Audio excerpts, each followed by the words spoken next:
Please comment where you are watching in the world. When my best friend Ava suggested I give dating apps another shot, I gave her the same look I give gas station sushi or off-brand cereal. Suspicious. Defeated. Mildly offended. "Come on, Lauren," she said, thumbing through her phone like she was scrolling through her own personal dating Rolodex. "It's not 2003. This is how people meet now. My sister met her fiancé through a dog-walking app." "Ava," I said, swirling the last of my wine. "My last date tried to sell me a crypto course over margaritas. I don't want to download another app. I want to download inner peace." But Ava wasn't having it. She had that determined gleam in her eye, the same one she gets before convincing me to sign up for hot yoga or get bangs. While I was in the kitchen refilling our glasses, she downloaded an app onto my phone and handed it back like she'd just knighted me. "There," she said, smirking. "Just try it. Worst case scenario, disaster. Best case, I get a hilarious story." A pause. "That was foreshadowing, by the way," she added. I wasn't taking it seriously. I half-heartedly swiped through a few profiles between meetings and episodes of true crime podcasts. Most people either looked airbrushed beyond recognition or like they collected antique mannequins and named them. And then came Mark.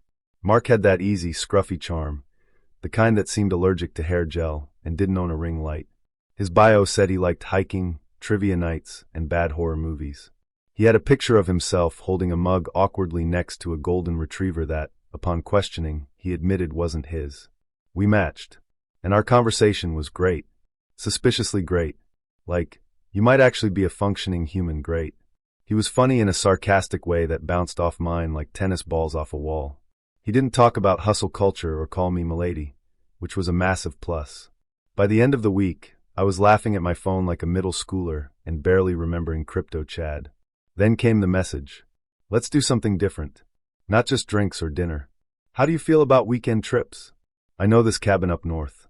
Cozy. Quiet. Killer view of the stars." I reread it at least 5 times. He even followed up with a picture, some old rustic place surrounded by trees, firewood stacked outside, and a deck that looked out over a lake. It was objectively beautiful. But also like, "Have you seen a horror movie? Ever?" I messaged Ava. "Me. Tell me if I'm insane." Ava. "Always, but go on." Me. Attaches Mark's message and photo. Ava. "Are you trying to get AXE murdered in HD?" Still, he didn't seem like the kind of guy who'd lure me into the woods and hack me to death. He seemed more like the kind of guy who owned too many flannels and got emotional over wildlife documentaries. He even sent me a picture of his cat, Edgar, in a tiny bow tie. Against my better judgment and Ava's full-blown FBI background check, I said yes. The day of the trip arrived. Mark pulled up in a gray Subaru, because of course he did. Windows down, folk music playing softly. "You sure you're ready for rustic living?" he joked, tossing my bag in the back. Let's just say I packed both bug spray and a taser. The first hour of the drive was comfortable, like a road trip with a friend you've known since college. We talked about everything: favorite snacks as kids, Dunkaroos; worst teachers, Mrs. Clen's actual demon; favorite Nicolas Cage movie, The Wicker Man, ironically. But as we climbed further into the forest, reception faded. GPS turned to a static screen. "Classic dead zone," Mark said cheerfully, like that was a totally normal and not ominous thing to say. 20 minutes later, we pulled up to the cabin. Calling it a cabin felt generous. It looked like the kind of place a writer would move into before being possessed by a typewriter. Peeling paint. Leaning porch. One window shutter barely hanging on. "Cozy, right?" Mark grinned, grabbing the bags. I forced a smile. "Sure. Cozy in a hope there's no family of raccoons living in the walls kind of way." Inside, the place smelled like cedar, mildew, and something faintly rubbery. Mark showed me around. Tiny kitchen, 1 couch, a wood-burning stove, and a bedroom with a bed that looked like it had PTSD. "I inherited it from my uncle," he said, noticing my expression. "Haven't had time to fix it up." "It's got charm," I lied. Haunted charm, but still. He laughed and went outside to get firewood, leaving me alone. I immediately texted Ava. "Me, girl. This is straight out of a murder doc." Ava. "Do not go into any basements." Me. "Too late. There is a basement." Ava. "Run." Dinner that night was surprisingly normal. Mark made spaghetti, of course. We played cards, drank cheap red wine, and argued over the worst horror movie ever made. He said The Bye-Bye Man, I said Birdemic. I actually had fun. Until midnight. I woke up to the sound of footsteps. Not on the porch. Not outside. But right outside the bedroom window. I froze. "Mark?" I whispered. He didn't stir. I slipped out of bed, tiptoed to the window, and peeked out. Nothing. Just darkness. And trees. I climbed back into bed, heart racing. Probably just a deer. A creepy, bipedal deer. The next morning, I mentioned it casually over coffee. "Probably a raccoon," Mark said, yawning. "They sound bigger in the woods." "Sure. Let's go with that." Later, I went to get a glass of water and noticed a door I hadn't seen before, tucked behind the kitchen, partially blocked by a stack of boxes. "Hey," I called. "What's down there?" Mark paused mid-firewood. "Oh, just the basement. Storage, mostly. My uncle's old stuff. I haven't really gone through it." He didn't meet my eyes when he said it. That night, I heard the footsteps again. But this time, they weren't outside.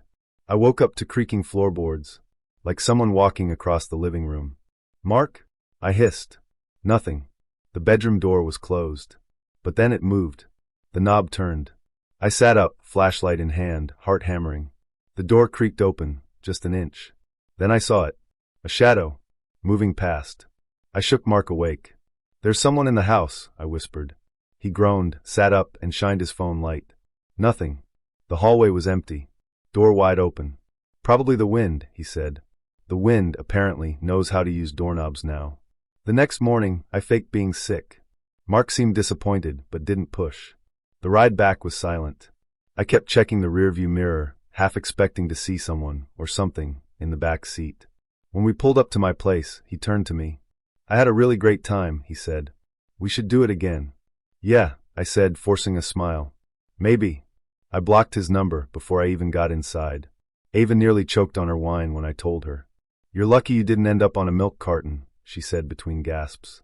"Next time, I'm sticking to drinks. In public. With a bouncer nearby."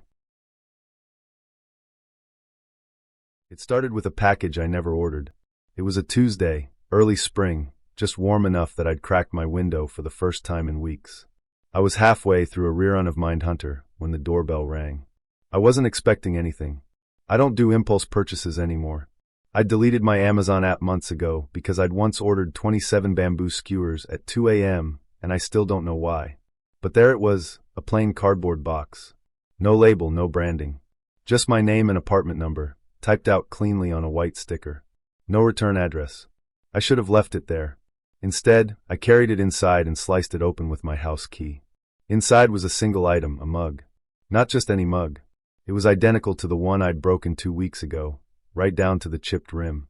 Same forest green color, same hand-thrown ceramic feel. My favorite mug. The one I'd had since college. I stared at it. There was no note. No receipt. Just the mug, nestled in bubble wrap. Weird. But not scary. Not yet. I even smiled. Maybe it was a gift. A thoughtful gesture from a friend? I snapped a picture and sent it to my group chat. Me, "Okay, which of you fixed my life today?" Jess, "What am I looking at?" Me, "My mug. My broken mug. It just showed up at my door like new." Jess, "Creepy grandma energy but wholesome." Sammy, "You prob ordered it in your sleep lol. Funny. But I didn't sleep order. I'd barely slept at all lately. I put the mug in the cabinet and told myself it was nothing. The next morning, there was another package. Smaller this time. Inside, a little jar of jasmine tea. The exact brand I used to buy from that boutique shop that closed down last year. Down to the sticker on the lid with the faded gold lettering. My favorite blend. I didn't tell anyone this time. Because this wasn't funny anymore. By the third day, I stopped opening the packages. I called the building manager. "Nope," said Rob, chewing something loudly into the phone. "Nobody reported deliveries for 4C. You sure it's not from, like, a subscription box?" "I didn't subscribe to anything," I said. "There's no sender info." "Well," he said, "enjoy the free stuff, I guess." Click. I didn't enjoy it. Package for arrived the next evening. I almost didn't answer the door. But I did. This one was heavy. Inside, a hardcover copy of Wuthering Heights. My copy. The one I'd lost in the move 2 years ago, with my name scribbled on the first page in purple pen. There was even the coffee ring on page 87, where I'd spilled something during finals week. I started to sweat. I checked my locks 3 times that night. I didn't sleep. By the end of the week, the packages came daily. They weren't random anymore. They were curated. Personal. A scarf I'd left behind at a party 5 years ago. A birthday card I remembered getting in 7th grade. My grandma's handwriting, unmistakable. A USB drive containing a photo of me from high school, standing at a bus stop I barely remembered, wearing a jacket I'd long since thrown away. I stopped wondering if it was a coincidence. Someone knew me, knew my life, knew what I'd lost piece by piece, and they were giving it all back. I filed a police report. The officer looked sympathetic, but confused. So you're saying someone's sending you your own things? Yes. Things I haven't seen in years. Personal things. Some of it shouldn't even exist anymore. Any threats? Messages? No. Just my name on the label. Any exes who might be doing this? No one who'd know this stuff. He scribbled something down and nodded. We'll file it. But unless there's a crime, there's not much we can do. That night, I found the first note. It was tucked beneath a book of poems my father gave me when I was 16. Small, unlined, written in neat black ink. It's easier to remember you when you stay the same. I dropped it, literally dropped it, and backed away like it had burned me. I stopped opening my door. The deliveries didn't stop. Rob said nobody had seen who was bringing them. No security footage. Nothing. But every day, like clockwork, a new box appeared outside my door between 6:30 and 7 p.m. The final straw was the sweater. It was something I'd only ever worn once. Back in college, on a snowy night when I'd gone to a house party with my then-boyfriend, Derek. It was oversized, wine red, with a little tear near the left sleeve from where it got caught on a doorframe. I left it behind the next morning. Never saw it again. Until it showed up, freshly laundered, folded neatly in a box. This wasn't about gifts. This wasn't nostalgia. This was surveillance. Someone had followed me. For years. I started sleeping at Jess's place. She didn't question it. Just handed me a glass of wine and cleared a drawer. I didn't tell her the rest. Just that I was creeped out. I deleted all my social media. Changed my number. Turned off location services on everything. But the next day, she found a package at her door. To Nina. Care of Jess. Inside, a single Polaroid of us at a coffee shop last week. Taken from behind. From another table. I hadn't noticed anyone else in the cafe. We weren't even looking at the camera. We called the cops again. A different officer this time. This one took it more seriously. He promised to assign someone to monitor the building's lobby for a few nights. I didn't sleep at all that weekend. On Sunday morning, I found a note slipped under the door. You shouldn't hide. That's not what you do. Jess begged me to move in permanently. At least until this psycho gets bored. But I didn't want to run. That's the thing. Whoever this was, they wanted me scared. They were feeding off it. I had to figure it out. I started making a list. Everything that had arrived. When I remembered it. Who I was with when I lost it. Where I was. It spanned 15 years. Cities. Schools. Relationships. And one name kept popping up. Derek. The ex. My first serious boyfriend. He was sweet at first. Then clingy. Then cold. Then gone. We broke up in our senior year. I hadn't thought of him in years. Not really. But 3 of the returned items had direct links to him.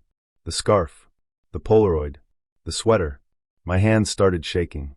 I hadn't heard from him since 2016. But I hadn't blocked his email. Or his number. When I checked my inbox, I found a message. Sent 3 months ago. Unread.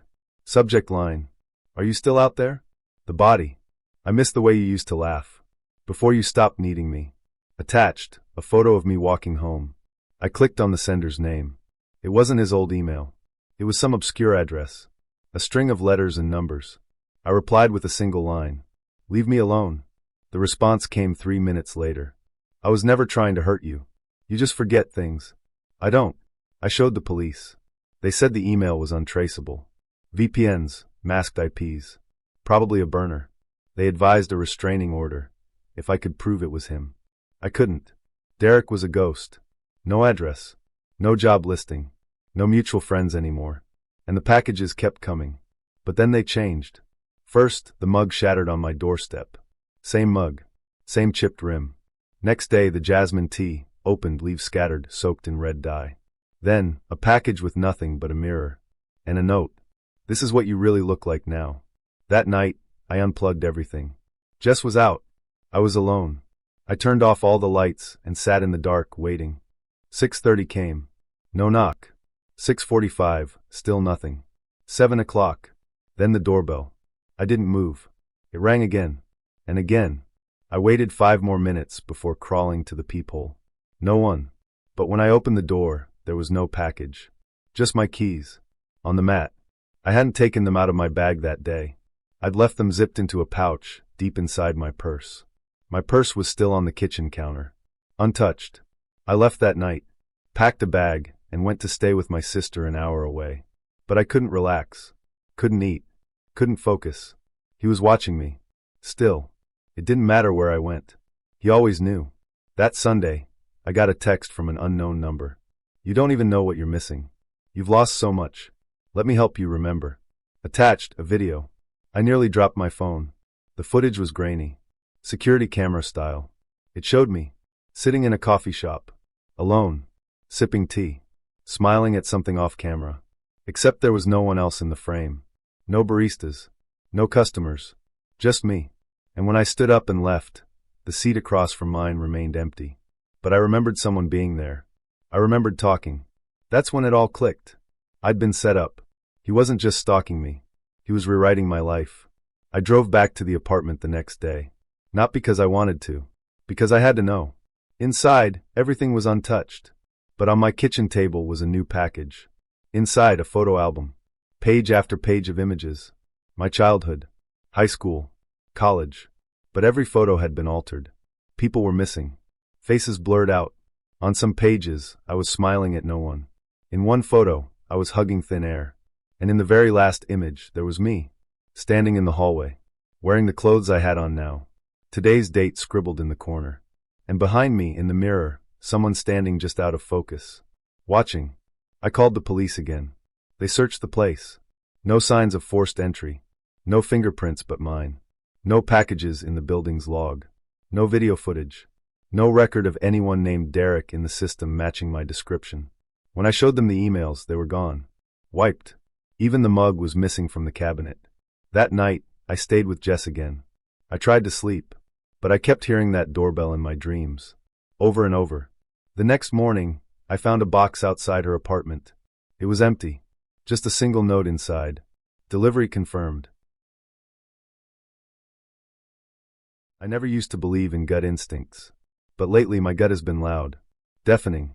And I've learned the hard way. If you ignore it long enough, it'll find other ways to be heard. It all started with coffee. Doesn't it always? My name is Harper.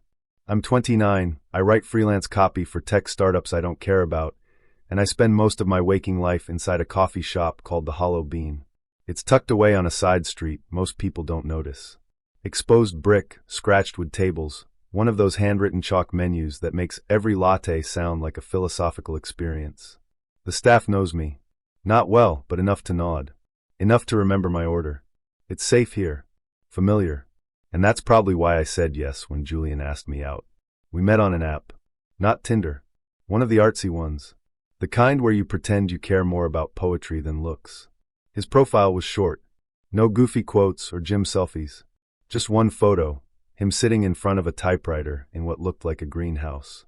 The caption said, "Writer. Listener. I remember the things other people forget." Cringe? Maybe.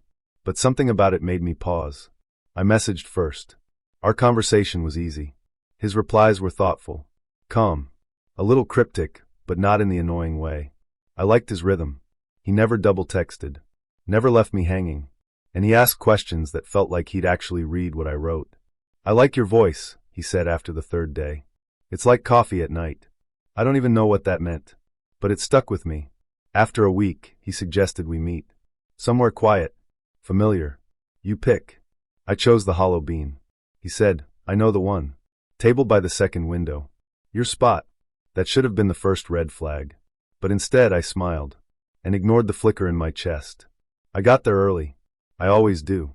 The Hollow Bean smells like cloves and something toasted, almond maybe. The playlist is soft indie, the kind that blurs into your thoughts. I took my usual seat, back to the wall, facing the street. It's a writer thing, never sit with your back to the door. I ordered a lavender oat latte and started scrolling through my emails, pretending not to be waiting. Julian walked in exactly 6 minutes later. He looked like his photo, tall, thin, with dark, soft curls and a jacket that looked older than both of us. He had a kind of quiet energy. Not shy, just internal. When he saw me, he smiled like we'd known each other for years. "Hey, Harper.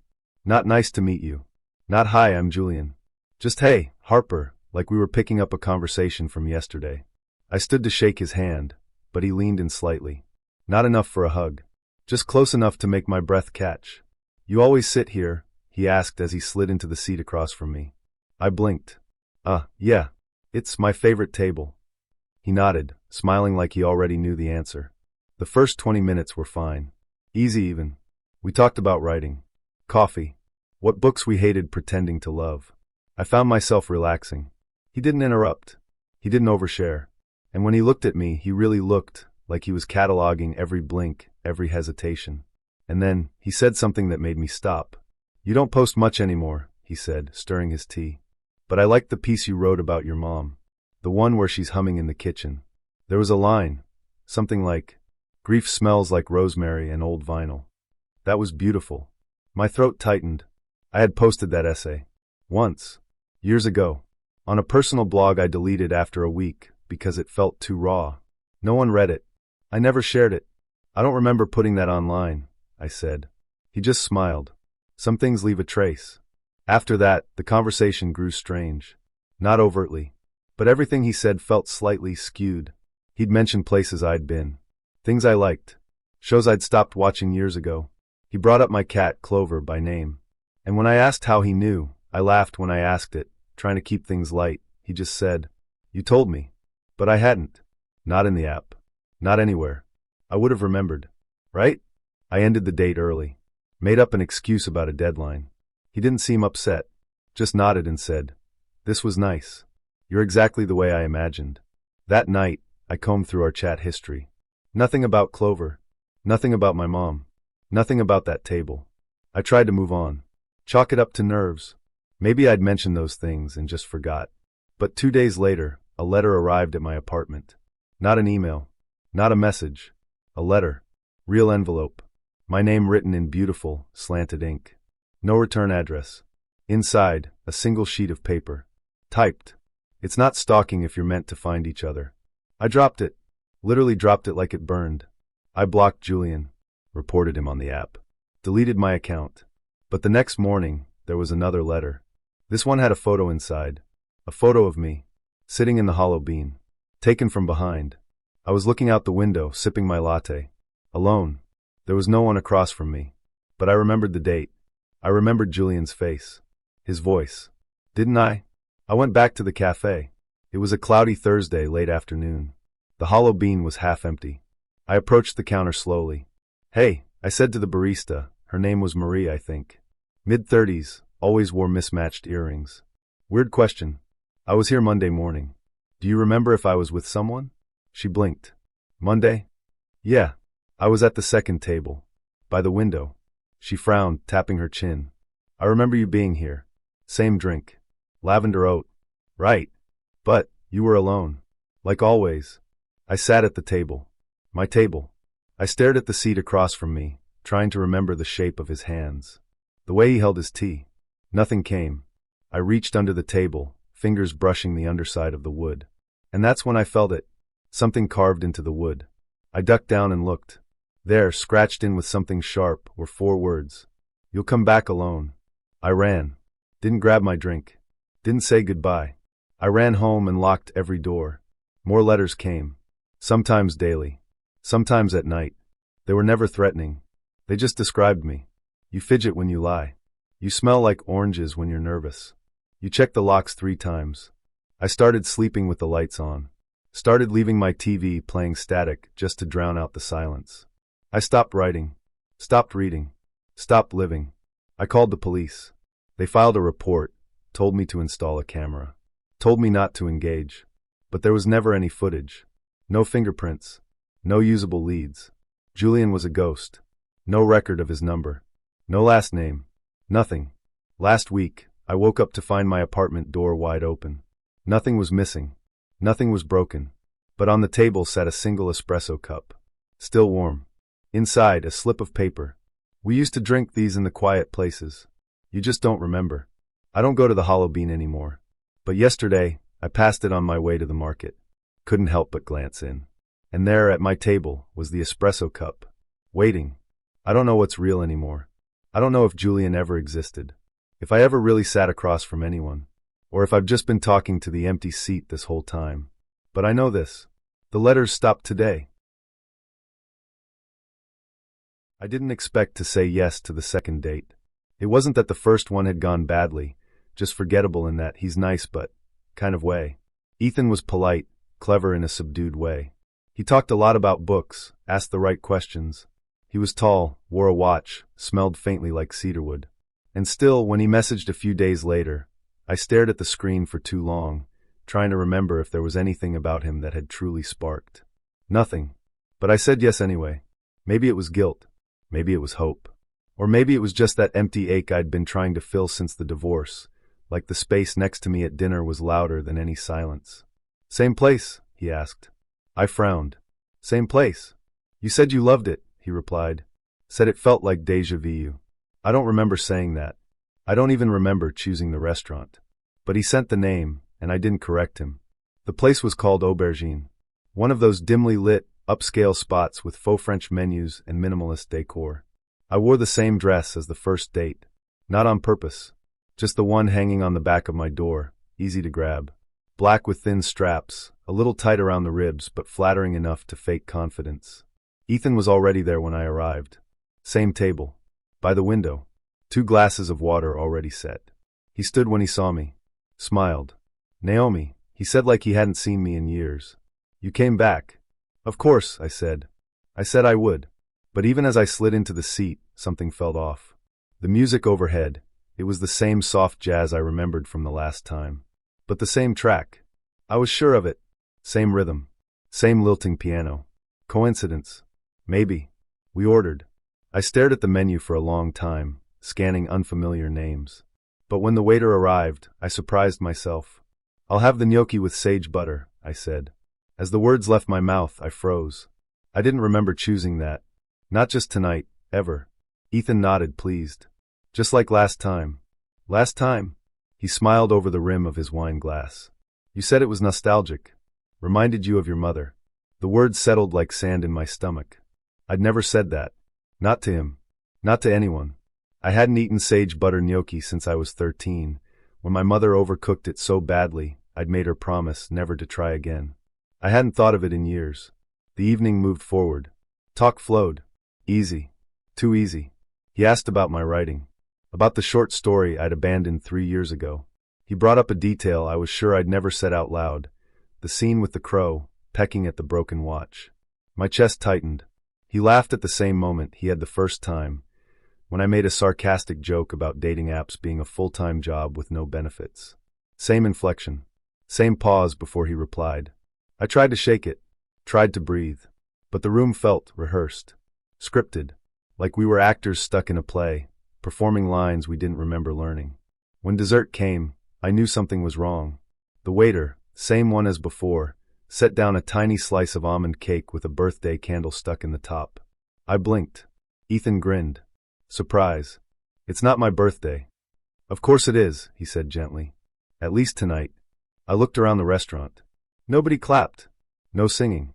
Just muted silverware and quiet laughter at other tables. He slid the candle toward me. Make a wish, he whispered. I didn't blow it out. Back at my apartment, I unlocked the door with shaking hands. Ethan stood behind me close. Too close. Inside, everything was in its place. But something felt off. Like the furniture had been nudged slightly. Like the air remembered someone else. I poured us both a drink. Ethan didn't touch his. He wandered the living room like it was familiar. Ran his fingers along the spines of my books. Picked up a framed photo of me in college. You always put this here, he said, placing it back exactly where it had been. I've always liked that. I turned. Ethan, I said carefully, how many times have we gone out? He didn't answer at first. Just watched me with those dark, unreadable eyes. Depends, he said at last. How many times have you wanted to try again? My mouth went dry. What are you talking about? He stepped closer. You always feel it, Naomi. Eventually. The loop. The repetition. The gnocchi. The music. The candle. You start remembering. but only a little. Just enough to get scared. I backed away. This isn't funny. No, he said. It's not. I locked myself in the bathroom. Heart pounding. I stared at my reflection. Pale. Eyes wide. And I whispered to the mirror, "How many times have we done this?" There was no answer. Just the faint echo of jazz still playing. Still the same track. When I came out, Ethan was gone. But on the table sat a note, scrawled in neat handwriting. "You'll remember more next time. You always do. Let's try again." I didn't sleep. Didn't eat. Every clock felt like it ticked towards something I couldn't stop. This morning, I woke up to a calendar notification. Dinner with Ethan, 7 p.m., aubergine. I didn't set it. I checked my phone history. No record of it being added. My heart sank. I stood in front of my closet.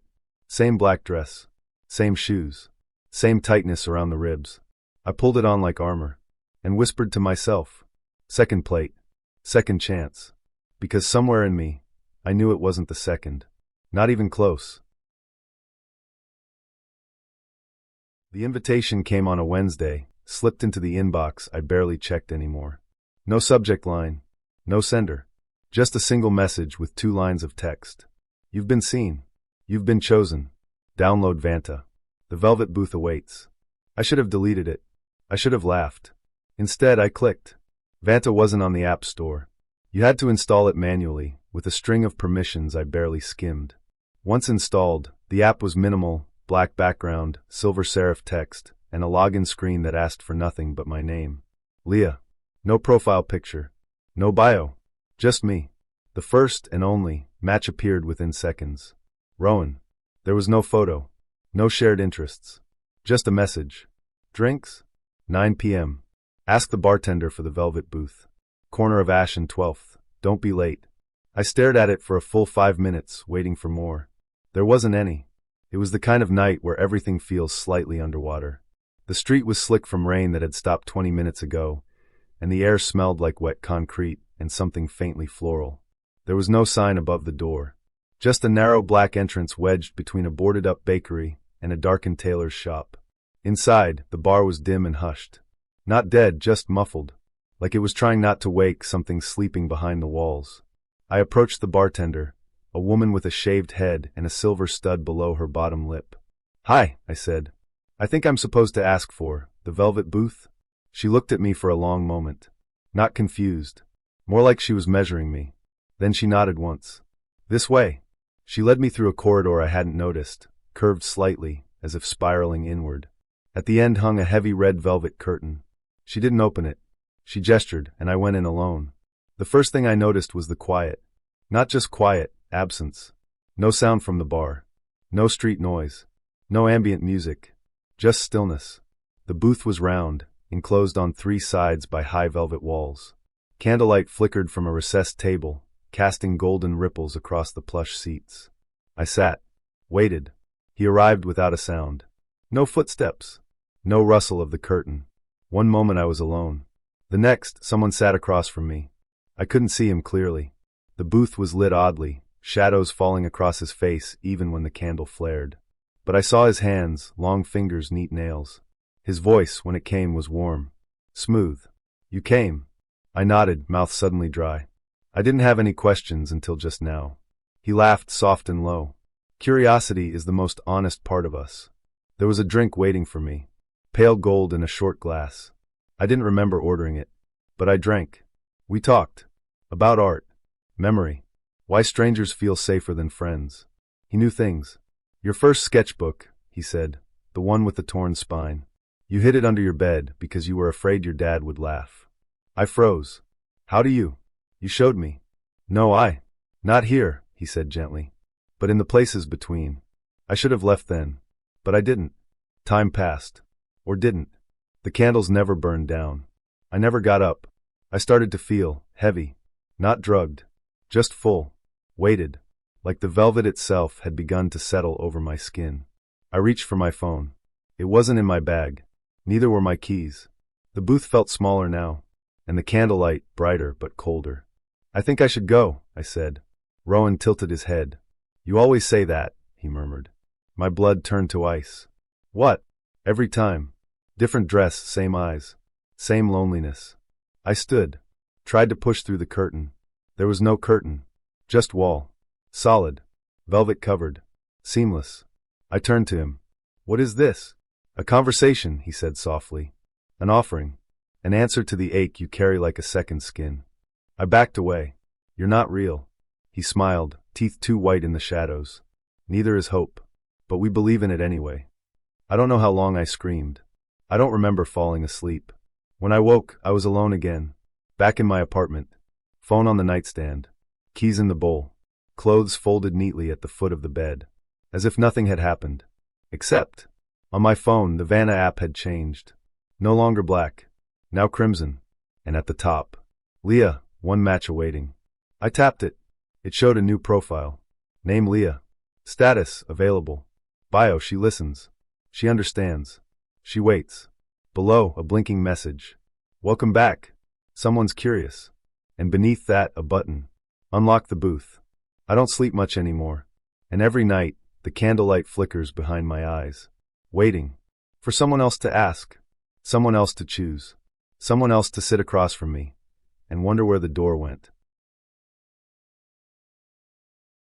I booked the cabin to get away from everything. It was supposed to be a solo reset, a week in the mountains, breathing pine air and remembering what it felt like to be alone without being lonely. My last relationship had ended in February, but its aftershocks had lingered like tremors, disrupting the ground under everything I tried to rebuild. The Airbnb listing promised solitude, a single-room cabin just outside a little mountain town called Alohan Ridge.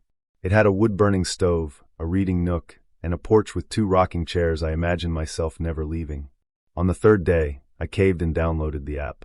The icon looked harmless enough, a stylized pine tree over a heart. Hiker's Match. A dating app for outdoorsy people. Harmless, low pressure, and not Tinder, which was really all I needed. I didn't expect anything. That's when Eli messaged. His profile was sparse. No gym selfies. Just one picture.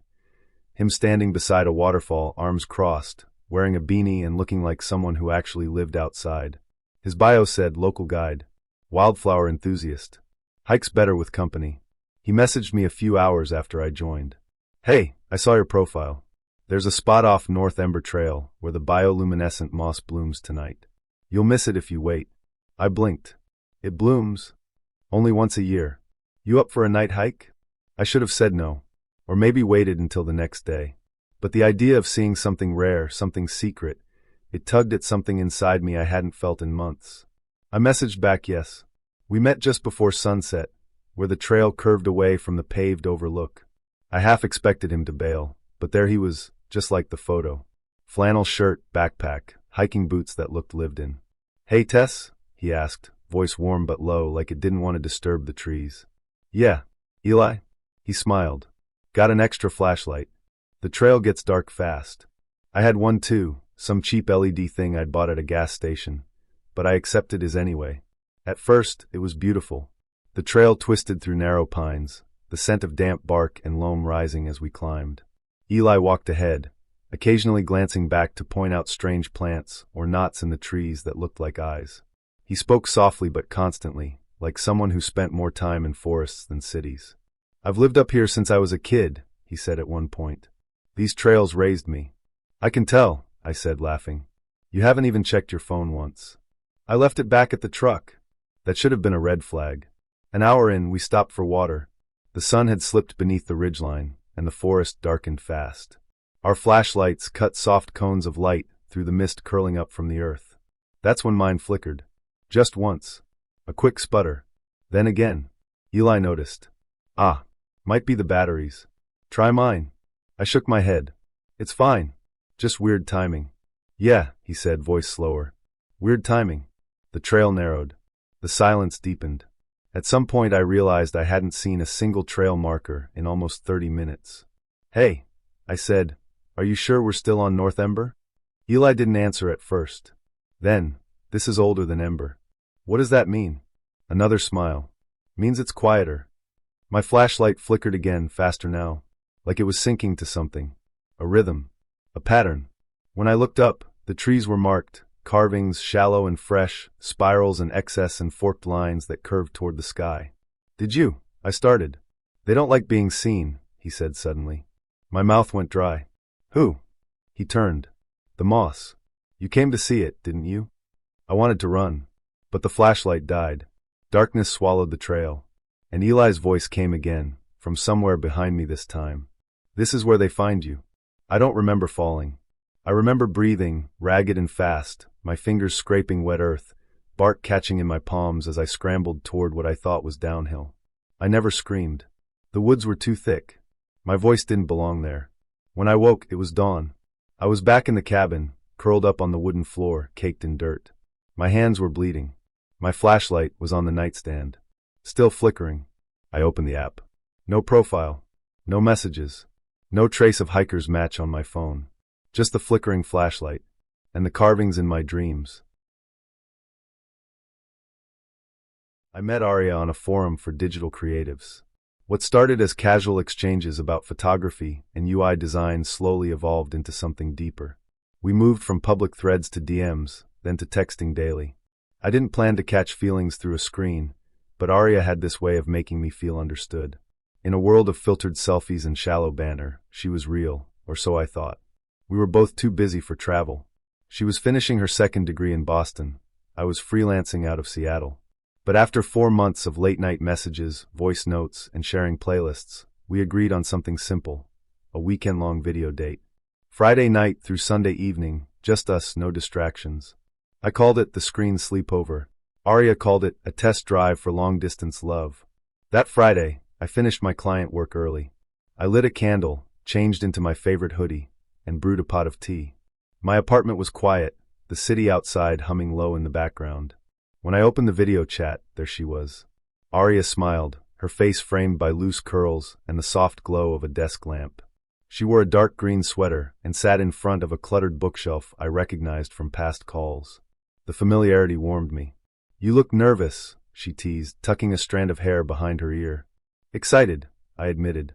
I've been looking forward to this all week. We talked for hours. About childhood memories, the first websites we built, our favorite flavors of ice cream. She laughed easily, leaning in like she was really there. By midnight, my cheeks hurt from smiling. Before bed, I left the laptop open as we brushed our teeth in separate cities. She whispered goodnight, her voice soft and sleepy. I went to sleep with a grin, imagining us sharing a real space one day. Saturday morning, I woke early and rushed to the computer, eager to see her again. She answered the video call almost instantly, same soft lighting, same green sweater. Did you sleep well? I asked. Arya tilted her head, the same way she had the night before. Better than I expected, she replied. It was like you were here. We played games, cooked brunch together over video, and even watched a movie in sync. But something was off. Our conversations lacked their usual rhythm. Her responses felt slightly delayed, rehearsed even. I chalked it up to a rough night's sleep, maybe a bad Wi-Fi connection. But the feeling didn't leave. That evening we called again. Same angle. Same clothes. Same bookshelf in the background. Even her hand gestures and inflections seemed eerily similar to the night before. You okay? I asked casually. Of course, she said. Why wouldn't I be? Her tone was cheerful but distant. Like playback of a happy memory, not a real-time interaction. I tried to push the unease away, blaming it on overthinking. But Sunday morning made it impossible to ignore. The call started just like before. Immediate answer, same room, same clothes. My stomach twisted. So I tested it. Did you see the news this morning? I asked, referencing a breaking story about a plane crash near Boston. Her eyes blinked once. Twice. Oh yeah. Sad, she said with a vague shrug. Anyway, tell me again about your first camera. You said it was a Canon? My blood ran cold. I hadn't said anything about my camera that weekend. She was referencing something I told her weeks ago. That's when it clicked. These weren't live conversations. They were recordings. Beautifully stitched together snippets of our past calls, edited and rearranged. Somehow, Arya had created an AI-assisted loop of our greatest hits. I was talking to a memory. A phantom. I scrambled to end the call, heart pounding. I clicked the end button. Nothing happened. Again. Still nothing. Her image remained, smiling, nodding. Looping. Arya? I said, voice shaking. Are you there? Silence. Then she spoke. I love that story about the beach trip. You always light up when you tell it. That wasn't a response. It was a clip. a moment she'd preserved and replayed. I lunged for the power button on my laptop. Screen went black. I sat in the silence of my apartment, breath shallow. My phone had been silent all weekend. No notifications, no texts. I picked it up, dead. Odd, since I'd charged it Friday morning. I plugged it in and waited. When it finally powered on, hundreds of notifications exploded across the screen. Texts, emails, voicemails. Among them was a message from Aria, timestamped Friday at 4:12 p.m., hours before our weekend began. Hey, I've made something special for us. A way to remember all our best moments. You'll see. It's going to be perfect. The message made my blood run cold. I opened our chat history. All the recent calls were under 5 minutes. Had she been using recordings even before this weekend? I messaged her, fingers trembling. What the hell did you do? Her response came within seconds. I preserved us. I made sure I'd always have the version of you that made me feel whole. You don't understand. I didn't want you to change. I felt sick. I blocked her number, deleted our chat threads, and unplugged my webcam. I taped over the lens with duct tape. Every sound in my apartment made me flinch. I sat there for hours, replaying every conversation in my head, wondering which were real and which had been spliced together like audio clips in a podcast. The next day, I tried to go back to work, but I couldn't focus. Every client call made me nervous. Every voice seemed slightly too perfect. That night, I confided in my best friend Levi. He helped me report Aria to the app where we met. I wrote everything out in detail. Her manipulations, the recordings, the weekend. They removed her profile. But that didn't bring closure. What if she had more recordings of me? What if she'd been capturing my voice and image for longer than I knew? I changed all my passwords, wiped my hard drives, switched to a new number. And yet, I still felt watched. Some nights, I'd be scrolling social media and see an old post with her comment, "This is my favorite version of you." Or, "I saved this moment forever." It made my skin crawl. Weeks passed. Then a month. I stopped sleeping with my laptop in the room. I turned my phone off at night. I started seeing a therapist to talk about trust and digital trauma. I told them everything. They listened without judgment. But even they seemed unnerved. "You were emotionally manipulated through technology," they said. "That's a kind of violation most people can't even imagine." I nodded. But it felt real. That's the scariest part. The digital intimacy I once cherished now felt dangerous. I scrutinized every online interaction. Was that person typing in real time? Was this voice message new, or a reused clip? I became a cynic overnight. Aria never tried to contact me again, not directly. But sometimes I'd get random spam emails with subject lines like, "Hi from Boston," or "Remember Friday night?" I deleted them without opening. I wasn't going to give her, or her ghost, another second of my life. Still, sometimes I dream about her face. That gentle smile. The way she'd tilt her head when I talked. A gesture now burned into my memory not as affection, but as automation. The worst part? There's a part of me, some pathetic, aching part, that misses her. Or the version of her I thought I knew. Because the truth is, Aria didn't just create a fake version of me. She created a fake version of herself. A perfect partner, pre-recorded and packaged. And when the illusion shattered, all that was left was silence. I've dated since then. Cautiously. Slowly. With boundaries. But I always ask now, are you real?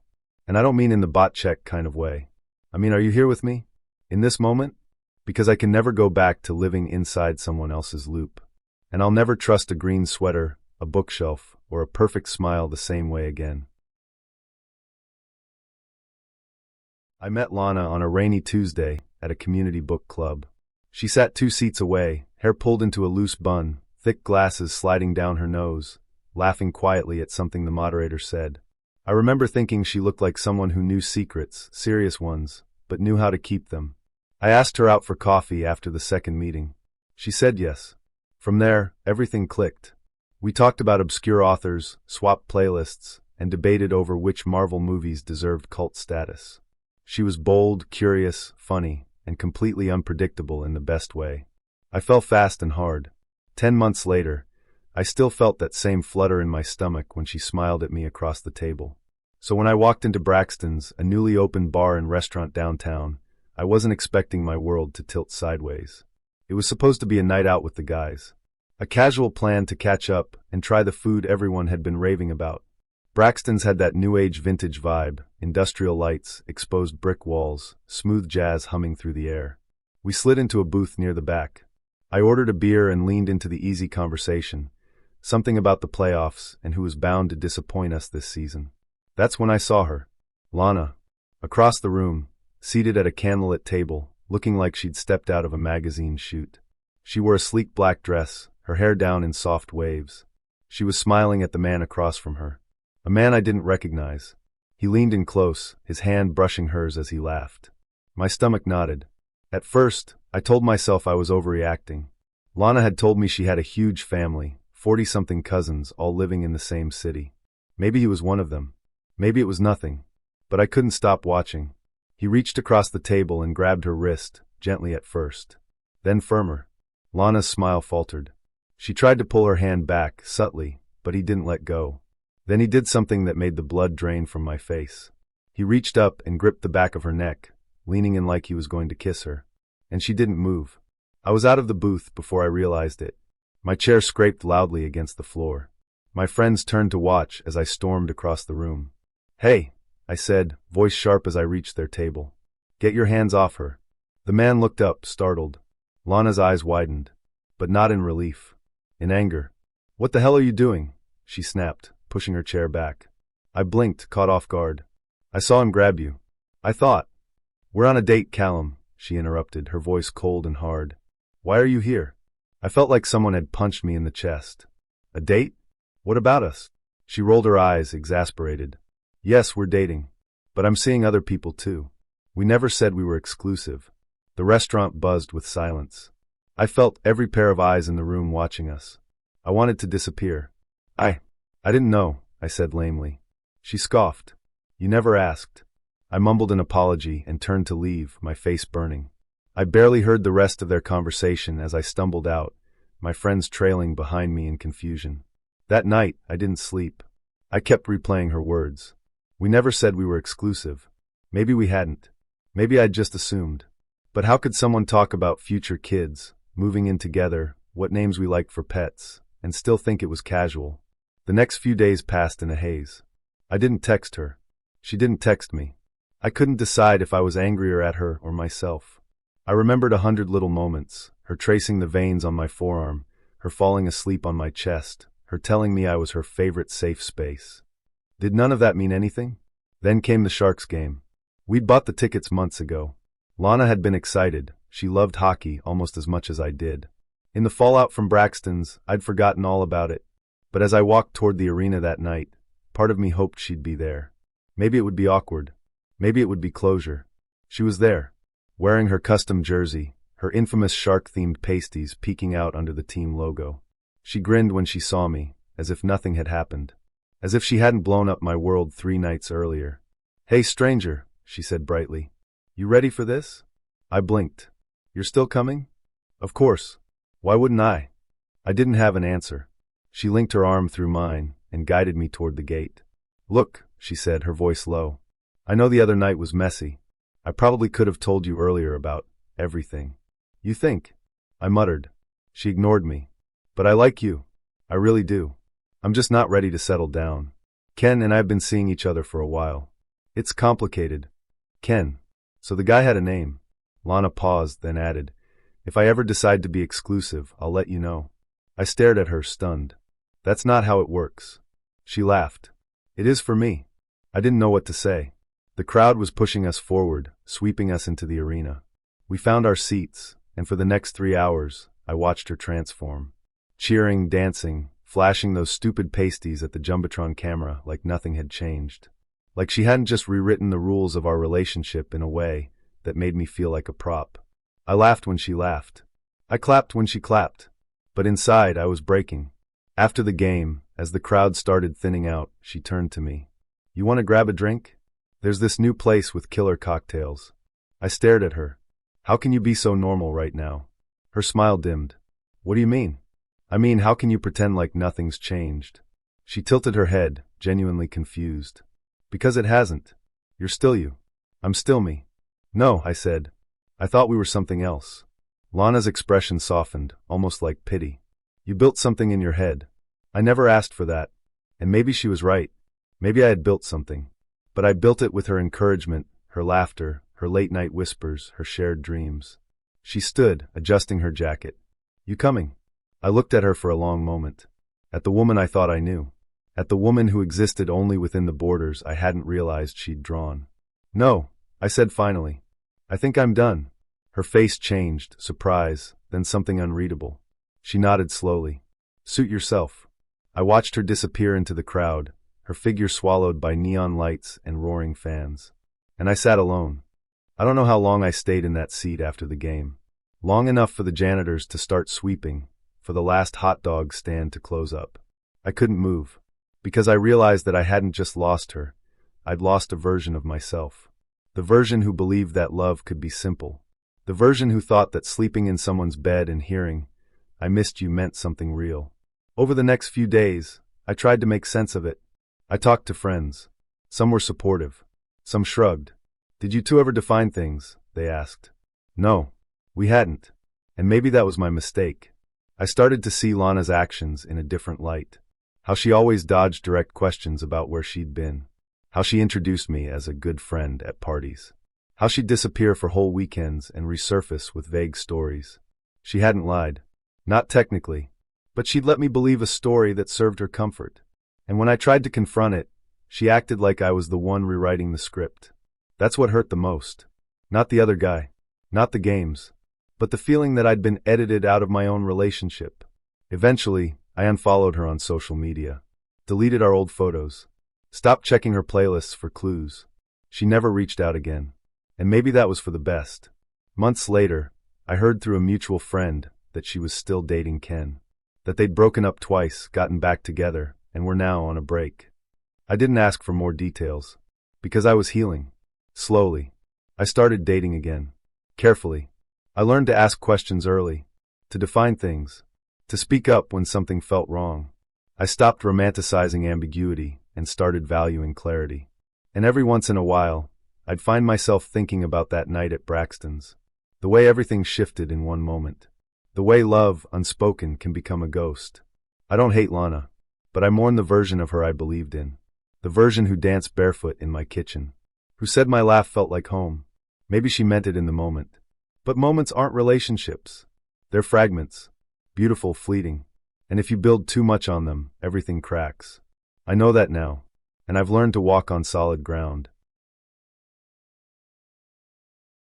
Story 3. Met this girl online. We agreed to meet at a bar near my house. Being nervous, I get there about a half hour early. I go inside and sit at a table near the door and order a Coke. The waitress asks for my ID and then walks away. Soon after, a girl walks up and sits down at my table and asks me if I recognize her. I didn't at first, but then I realize it's this girl Amy who I used to be friends with in high school, but haven't seen in 13 years. We sit there and talk for a few minutes and we catch up. She's engaged and works at this bar, blah blah blah. She says, "Hey, do you remember my friend Nikki?" Nikki is a girl I had a quite large crush on when we used to hang out back in HS. I said yes, and she tells me Nikki is sitting across the room, and she'll tell her I'm here. So Amy walks away and Nikki walks over and sits down. She's even cuter than I remember, and it don't take long for those crush feelings to come back. I learn that she has a 4-year-old daughter, and she's single. She also likes a lot of the same music I do. We seem to really hit it off, but I'm constantly looking for this girl I'm supposed to meet. Nikki sits and talks to me for about 45 minutes. This girl I'm supposed to be meeting is late, and I'm beginning to feel like she stood me up, but I'm kinda glad because I really don't want to stop talking to Nikki. Finally, this girl and a group of about 4 guys walk in. The girl I'm supposed to meet was in a band and she was coming after practice. She said the band might all show up to the bar for drinks. The girl eyeballs me and they grab a table. I sit and talk to Nikki some more, but I feel like I should be going over to the other table, but I also feel like she's almost an hour late, fuck her. The whole time I'm nervous and not really acting like myself. I'm completely smitten with Nikki and worried about this other girl too. The girl wasn't attractive in the slightest and very much not the type of girl I go for. This girl is really trashy. I'm in an odd predicament and my nerves are causing me to say stupid stuff to Nikki like, I'm just meeting this girl as a friend. I'm not interested in her. After about 15 minutes, I tell Nikki that I should at least go say HI and introduce myself. She tells me good luck. Nice seeing you again. etc., and goes back to her original table. I walk over awkwardly to this table full of guys and this one girl and have to get her attention. When she finally looks over, I say, "Hi, I'm CamFDM 781, how are you?" She says fine and looks a little confused, so I ask, "Aren't you underscore underscore underscore underscore underscore?" And she says, "No, sorry." I'm pretty much thinking, FFFFFU to myself. I walk back over to Nikki's table, she's getting ready to leave, and try awkwardly to explain what just happened. She kinda laughs it off, and she's on her way out the door. She's very nice and says her goodbyes to Amy and I. We had added each other as friends on Facebook while we were talking at my table before. I messaged her and apologized for not being myself and the situation mistake, and that we should maybe hang out sometime. I didn't hear back from her for 2 weeks or so. She never mentioned hanging out, and she said she was glad we caught up. She said I was just how she remembered me from HS. I was a completely different person in HS, and like to think I've changed since then. That was basically it. I've commented on some of her posts on FB, and she never acknowledges I said anything. As far as the girl I was supposed to meet, she said that she told me she would call me if we were going to meet. She never told me that. I told her she blew it, and I've never talked to her since. Another story to share. So I decided to be open-minded and try online dating once. Bad idea. Never do it. I show up at TGI Fridays where we're meeting. I stand out front, and he's like 10 minutes late. And I'm progressively becoming antsy, because there's a creepy figure sitting in a car with their headlights on, just like chilling in the parking lot, and I mostly just want to get away from that car as soon as possible. Then, to my chagrin, the creepy figure gets out of the car after having sat there for like 20 minutes, and it's my date. My only thought, oh fuck. He walks up frantically, and is shaking from nerves, and just says, "Let's go inside." Hesitantly. I walk inside after him. We sit down, he's guitaring like a frickin' maniac, talking at 1,000 miles per hour, and refusing to make eye contact with me. He only talks to the space next to the side of my head. Trying to make the best of this horrifically uncomfortable situation, I try to find some common ground. I bring up Lady Gaga. We're two gay men. Lady Gaga is like the Gate 8 safe card. But this, however, turns out to be the worst decision of my life. He gets incredibly excited and begins to tell me at twice the talking speed about how he follows her around the country, and not just at her concerts, to like press releases, interviews, her trailer on music video shoots. This homo is a class A creepy mother f***ing stalker. After 20 minutes of him describing stalking behaviors that can't be anything short of illegal, our food and his beer comes. Halfway through his beer he decides to tell me that he really shouldn't be drinking because he's an alcoholic, and last year he had to file bankruptcy because he spent all of his money on alcohol. Needless to say, I excused myself from the table, found the waiter, gave him a $20 bill to cover my food, and get the F out. Story 1. It was grade 11, and I had just moved to a new town. I quickly became attracted to this one girl, and would have given my left nut for a date. We got paired up to be partners in our food and fabrics class, and I totally pulled out all the stops. I was doing whatever it took to get a date with this girl. In the class, there were a couple projects where you would have to sew a pillowcase, or a pair of pajamas, etc. My family didn't have a sewing machine, so we would do the projects at her house. Upon these visits, I began to question how badly I wanted this girl. She lived in what appeared to be a wood cabin, and her father seemed legitimately insane. The walls were lined with animal skulls. The guy was a hardcore hunter. He had bearskin rugs and antlers all over the place. He would always walk around with his shirt off, drinking a Budweiser, chewing tobacco, carrying a shotgun. He never spoke a word to me. By this time I was starting to gain some friendships in the school, and one of the guys I met, Neil, noticed that I'd taken a liking to her. He then asked me if I'd heard about her parents. He then proceeded to tell me that her dad killed her mom and got away with it. Her body was found in the middle of town, pumped by a couple of rounds from a shotgun. He got off on the charges from lack of proof, and she had to live with him because he was her last living relative. At this point, I was like, WTF? The story made no sense, and I wasn't about to believe it, but it definitely kinda rattled me. But there was no way that I was going to bring it up to her. Anyways, a little time passes, and I ask her out. I go to her place to grab her, and she's gorgeous.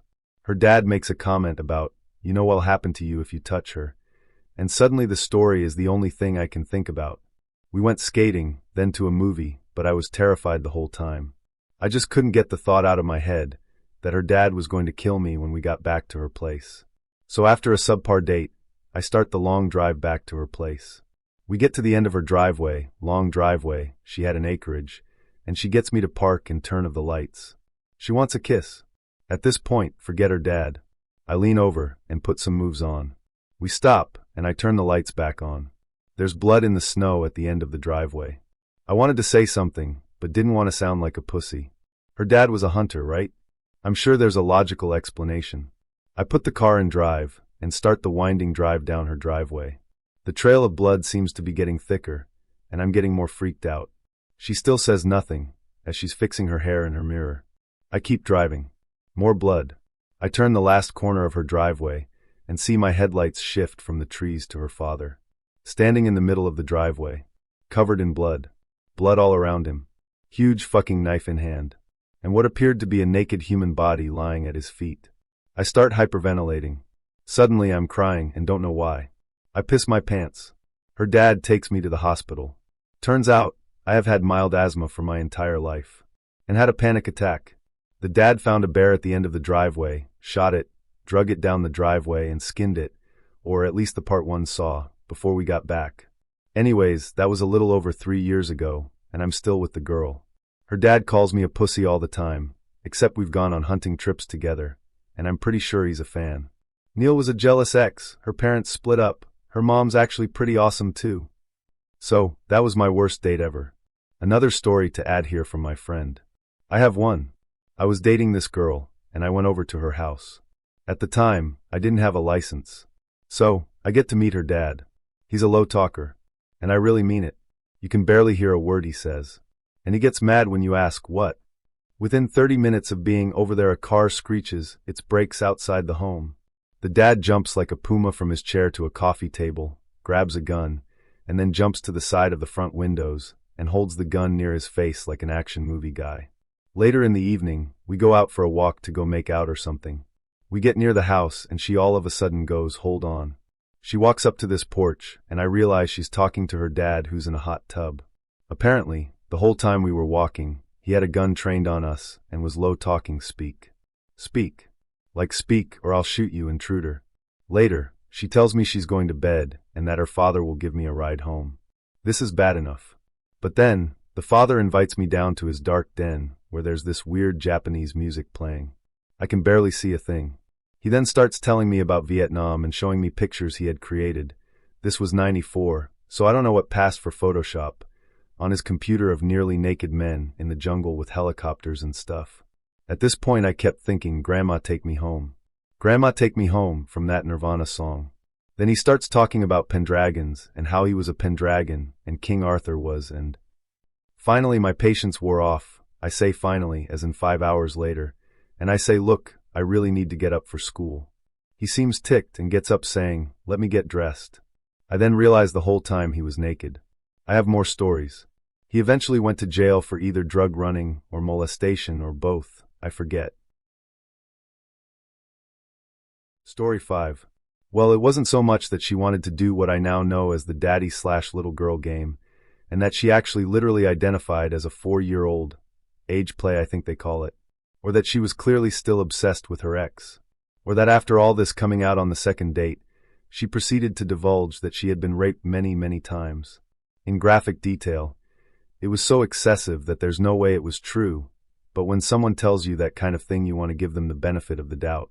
We ended up back at some relative's house, and just as I was about to bounce I realized she was already really drunk, despite only having a couple of drinks.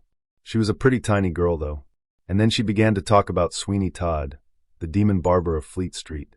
No, it wasn't any of the previously mentioned things. It was Sweeney Todd that led me through one of the most bizarre experiences of my life. Apparently it was the greatest play ever penned, blubbered out in a grand drunken dissertation that probably couldn't be rivaled by even the greatest booze artists of our time. I admit, I was captivated in some morbid way. I stayed and sipped on my drinks as she went further down a rabbit hole that as it existed within her, had no bottom. It was like watching someone who wrote their thesis on the thing, but was promptly failed vent about the injustice of it all. And I imagined she would have failed because she handed the thesis into a technical writing class while drunk. This is how discordant and obtuse it all was. By my guess, the only type of person still willing to listen to what was becoming more obviously a compulsion evolved far beyond impulse were strangers. The other people present had expressions like it was happening for the 1,000th time, and they were powerless to stop it. And I was powerless to look away. Such a passionate, fervent, elaborate, and frenzied car crash. Then she started singing. And did she ever sing? She fell over regularly, and her words were so slurred, and her physical movement so slothful and blurred, that I knew I was in for a real show. She did the whole play. From beginning to end, every part, each character with their own voice. She was mostly naked by the time it ended. I sat there and cheered her on, and tried to stop her drinking, and stoked the fire pit in the backyard of this stranger's house. She didn't miss a beat, a line, a gesture. Even when I went to the can, the neighbors hollered and the dogs barked, and I was beginning to wonder if I wasn't dreaming or something. I had never before nor since seen someone so in love with a piece of art as this crazy little French girl was. I was almost envious that I didn't feel that way about something. When she finally wrapped up and I told her to take a bow, she toppled over doing just that and proceeded to crawl over to me in my chair and try to initiate a blowjob. I laughed, picked her up, carried her in the house, and dumped her on the couch. Didn't even bother saying goodbye. I knew she wouldn't remember it anyway. I walked back to my truck laughing and contemplating the sheer absurdity of humanity, knowing I'd never see anything like that again. Wherever you are, Michaela, I hope you're doing okay. I hope you found your daddy, and life's a little smoother for you. But it probably isn't. Blessed be the mad ones. On top of this story, here is another to add. We matched, he said I was cute, and asked how small I am. I gave him my height/weight, and he replied with something like, "That's so hot." He then asked who I lived with and learned I live alone. He said he had roommates and wanted to come over to my apartment. I told him that I would only meet him in a public place. If that went well, I might invite him over, but considering that my size and that the city's pretty gritty for an itty-bitty pretty boy, I never invited people I hadn't met to my home. I thought he was cool. He sent flirty texts for about a week before I suggested we meet at a coffee shop at noon on Friday. He asked me to name the location. I did, but he said he couldn't get there on his lunch break. I said, since you are the one with time and location restraints at that time of day, why don't you pick the cafe? He said he wanted to meet at my apartment. I told him no, and asked if he'd pick a coffee shop. I think he joked about meeting at my place for the 3rd time. I named a coffee shop and said that I'd meet him there at noon, if I got confirmation. This was around 10 a.m. on that Friday. I hadn't heard back from him by 11, and realized that I didn't want to meet this guy. I have to remember that because I'm openly trans on my dating profile, people may target me for assault. The first thing this guy did was confirm that he's large enough to overpower me. He then asked to meet me at my home, where I live alone. Even after I was very clear that I would only meet him in a public place, he kept joking that I should invite him to my apartment. He could have been a dumb, horny guy, but he also could have been someone targeting me for assault. I went home and picked up a work gig. I was out of cellular service for an hour, and had a lot of messages from him when I returned. He said that the app wouldn't let him text me all morning, and he was sorry, but still wanted to meet at my apartment. After all that, he still refused to meet me in a public place. It freaked me the fuck out. I told him that I didn't want to meet him anymore, and deleted the app. Story 6. Buddy of mine wanted to get in the game, but is super cheap, so he was using plenty of fish, mistake 1. Connects with a chick who seemed down to clown, so he, mistake 2, invited her to his house. She immediately is upset that he doesn't have Tito's vodka, and that's the only thing she drinks. So she insists they go to the liquor store and get some. Now my buddy is 50-50 that he's going to get robbed, but the other 50% is a good chance of getting laid. So he compromises by telling her to drive and leaves his wallet behind. They get into her car, and there's no seat in the passenger side. She says she has a huge dog, so she took the seat out and just sit in the back. And they head off to the liquor store. During the drive, he comes to the understanding that this woman is drunk. He's still holding out for the sex possibility, though they get to the liquor store, and it's too late, closed. The chick says, I know a store they're open late, but the liquor stores are all state stores, they all have the same hours. She insists she knows a place, and he's captive in the back seat. She gets on the interstate, and a while goes by in silence, and he eventually asked, where are we going? And she screams in terror. She'd forgotten he was in the back seat. She tells him they're going to the liquor store in a city 30-minute away. Now he's almost given up on the failing hope of getting some strange, and just wants to live. asks if they can just go home, and she screams again. Forgot he was in the car again. So he tried to keep a full conversation going to keep her awake and aware of him, and they eventually get to the destination magic open liquor store. It was closed. She insists it's open and goes to the door and starts pounding on it. Now comes the peanut gallery. Some Mexican guys are sitting in a truck drinking beers and yell at her, "That's closed. You want a beer?" And she starts yelling racial slurs at them, and not even the right ones for Mexicans. Now 3 Mexicans and a drunk/high/bipolar chick are trading profanities. And my buddy finally reached sex chance equals 0% point and just walked away. Turned around the corner and sat down at a bus stop and called me. It's like 1 a.m. on a work night, and I see the call and like, this can't be good. So I drive to get him. He tells me this whole long story that I honestly can't remember half of. It was much worse. Then we drank at his place until dawn and called in sick to work. On top of this story, here is another. Not a date, but rather a girl I was hooking up with at a party, and it's kinda long, but I just think the whole thing was so weird it's worth sharing. We were in her kitchen and we begin to make out, and suddenly she starts talking about how her best friend is totally in love with her, but she keeps kissing me while saying so. Then she elaborates by saying, "Yeah, my best friend is outside in the party," and I'm like, whoa. Well, should we stop? She goes, no. And I'm kinda uncomfortable anyways because I've been the best friend and I kinda wanna stop. She goes, no, it's totally fine, and then keeps going on about it. Lick really going into detail, and tells me the whole story about how she liked him, but then she didn't, and I'm like, okay.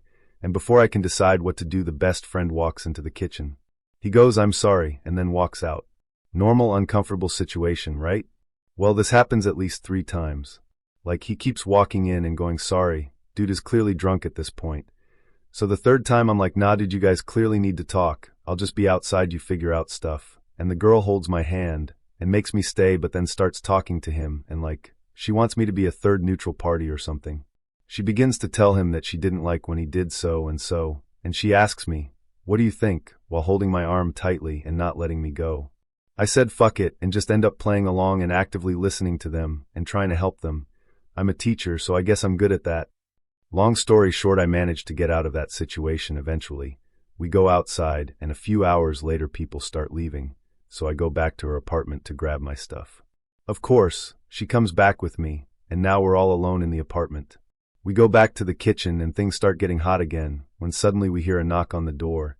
And guess whose voice we hear outside? Yeah, of course, her best friend. So I'm like, okay, yeah, no, that's it, bye. And as I'm about to leave, she stomps her feet on top of the couch, putting her leg between me and the door, and asks me, "So what are we?" And I'm like, nothing. We just kissed, and listen, I'm sorry, I just went through a breakup, so I'm not really looking for anything more than that right now. I'm sorry if that disappoints you. And that was true, but also I didn't want to get into that whole mess at all. She goes, "But can we still mess around some more?" And before I can say anything, the best friend knocks again. So we open the door and he is there, and then he says sorry again, and I say, "Chill, I'm leaving anyways." And before I can go down the stairs, the girl calls me up and goes, "My friend is too drunk. Can you make sure he gets home safe?" And since I can't for the life of me say no to that, I end up in a cab with him 5 minutes later. During the trip, he starts telling me how much he loves her, but that she hurt him, and so on and so on. And I can totally understand the guy because, again, I've been in his position, but at this point I just want to get home and forget about the whole mess. But I have to make sure he gets home safe, so we stop in front of his house, and as he is about to leave, he turns around and says, "Please take good care of her, she is happier with you." He gets off the car and walks off into the night. A month goes by, and I see both the girl and her best friend walking down the street holding hands as a couple. Story 7. I have a couple of stories. First was the time when I was trying to meet up with a 24-year-old woman, and instead, there was a 40-plus-year-old man. His logic was that since you already came here, you'd want to hang out anyway. Except I didn't. I left quite rudely. Then there have been the constant times gay men have sent me very vulgar messages, talking about how they would pleasure me. And some of them actually made me feel physically ill because of the descriptions. This is very odd, considering I always advertise I am a straight male, but apparently to some guys, straight means in the closet. Let's see, what else? Oh, there was the date with literally the most boring woman on the planet, who also lied about her looks. When I met up with her, not only was she a little bit hard to look at, lot of wrinkles for a 30-year-old, but she was literally so boring. She literally had nothing to say about herself aside from, "I like to read, and I sometimes drink wine." She mostly wanted me to constantly talk about myself, but I needed some form of response from her aside from practically blank stares. Then there was the woman who was quite clearly not from the US and, well, this one was a bit odd. She sent a picture of her hair, saying she took it last week, and when I showed her that the picture was from 2001 and plastered all over Google, she insisted it was her hair. She kept trying to have me call her and gave me, for different phone numbers. She kept insisting on a meet-up, and despite me saying, "No, you have not been truthful. I do not want to meet up," she kept thinking I wanted to. I'm not entirely certain what her motive was, but I'm glad I never met up. Then there was the time I met up with this blonde woman. We decided to go to dinner, and literally within the first minute of us sitting down, she pulls out her phone and starts talking to a friend. For nearly 10 minutes this happens until she stupidly said, "Yeah, I'm on a date with this loser. I'm gonna make it seem like I'm gonna let him have me, but just use him for a free meal." Honestly, who the hell admits that on a phone conversation during the date? When I got up to leave, she got a little pissy, until I quoted exactly what she said. That's when she turned rather red, starting to yell how I shouldn't eavesdrop on people's phone conversations. I simply left. I should also mention I picked her up. She didn't have a car with her. Another story to share. 2 years and 2 states later, I'm still a little hesitant about posting this date. Wait, I'm getting ahead of myself. I don't understand why anyone posts decade-old profile photos. I'm a curvy girl. If a guy isn't into that, I'd much rather he politely ignore my first contact email than do a disgusted double take when he first sees me. Gentlemen, it doesn't matter how good you looked 10 years ago when you had more hair and less belly. If your photo is so out of date a woman can't recognize you, I promise there is no hope she will look past your flabby exterior and see the shining human being within. Instead, she's going to take one look at you and assume everything you've told her is a lie. Don't be that guy. Officer Creepy was succinct, flattering, and interested in meeting over dinner, his treat. At the time, I thought any excuse to visit one of Bardstown Road's tastier houses of meaty delights was a good one, so I agreed to meet him on a nice, unromantic Tuesday. Based on his profile, I expected a slightly straight-lacked, pleasantly plump, curly-haired man 8 to 10 years my senior. When I showed up, the restaurant was full of the usual Bardstown Road crowd of hipsters on dates, young professionals out for a night of adventure, and cheerful tables full of heavily tattooed and pierced people who work on the strip. I took a seat by the bar and let the waitress know if I was here for a first date. If he stood me up, I'd order some empanadas to take home. Internet date? She leaned in conspiratorially. Is there a special rescue signal I should know about? This is one of the reasons I loved first dates on Bardstown. I grinned and gave her the Vulcan, live long and prosper salute. Suddenly, a hand clapped on my shoulder. Let's take this outside. The bald, jolly stranger behind me was older than my father. Excuse me? Chris Rachel and I will take a large carafe of sangria and a table outside, he told the waitress. Okay, he knew my name. Either this was my date, or I was finally about to be recruited into a secret government agency. Come on, Shield. Please be real. I've always wanted to live on a helicarrier. Sadly, it was my date. He carried the sangria out and poured for me. I drank nervously while looking over the menu. He silently topped me off, carefully watching me drink. You look a little different than I expected, I said. He looked at me like I'd just revealed a state secret. They said to use my best photo. When was that one taken? In the photo, he leaned over the edge of a boat floating in front of some mountains. Now, I suspected he'd have a heart attack if he tried to hike a mountain and would sink straight to the bottom of a lake if he tried to swim. When I was 42. What year was that? His profile said he was 44. The last 2 years must have been very hard on him. He glared at me. 1996. I sighed. He was older than my father. He topped off my glass again. What do you think I do for a living? I really couldn't guess. A desk job. He obviously didn't get much exercise. He crossed his arms. I'll give you a hint. You wouldn't be here if you knew. Garbage collector? I guessed. Try again. Accountant. I'm serious, he growled. So am I. I suck at this game. Just tell me, what do you do for a living? I'm a police officer. He refilled my sangria. I noticed he hadn't taken a sip of his own. Great. He topped off my glass every time I took a sip. I tried to gauge whether or not I'd had a whole glass yet. Just to be safe, I knew I was trapped for at least 2 hours if I didn't want to risk him accusing me of drinking and driving. I reached into my purse to try and summon a rescue. Turn off your cell phone. I don't want you texting all through dinner. There went my primary lifeline. Moving very slowly, I did as I was told. The waitress emerged to take our orders. I tried holding up my Vulcan salute slightly behind his head, but his eyes flickered to my reflection in the restaurant's window. He pulled out his badge and showed it to the waitress. Bring us a pitcher of water and come back for our order in 15 minutes. She promptly disappeared, avoiding eye contact with us both. Once she was gone, he got down to business. I took down your plates after I saw you get out of your car. Let's get something straight. I've seen your blog. You're not writing about me. If you do, I'm sure a girl like you has done things you regret. You don't want to regret them more. My eyes widened in shock. Nothing makes a date go better than liquoring a girl up and threatening her. I only write about the bad dates, I reminded him.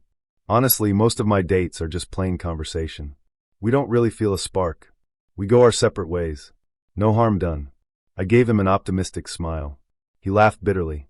How a date ends is always up to the woman. I couldn't quite tell if that was a threat, a suggestion, or both.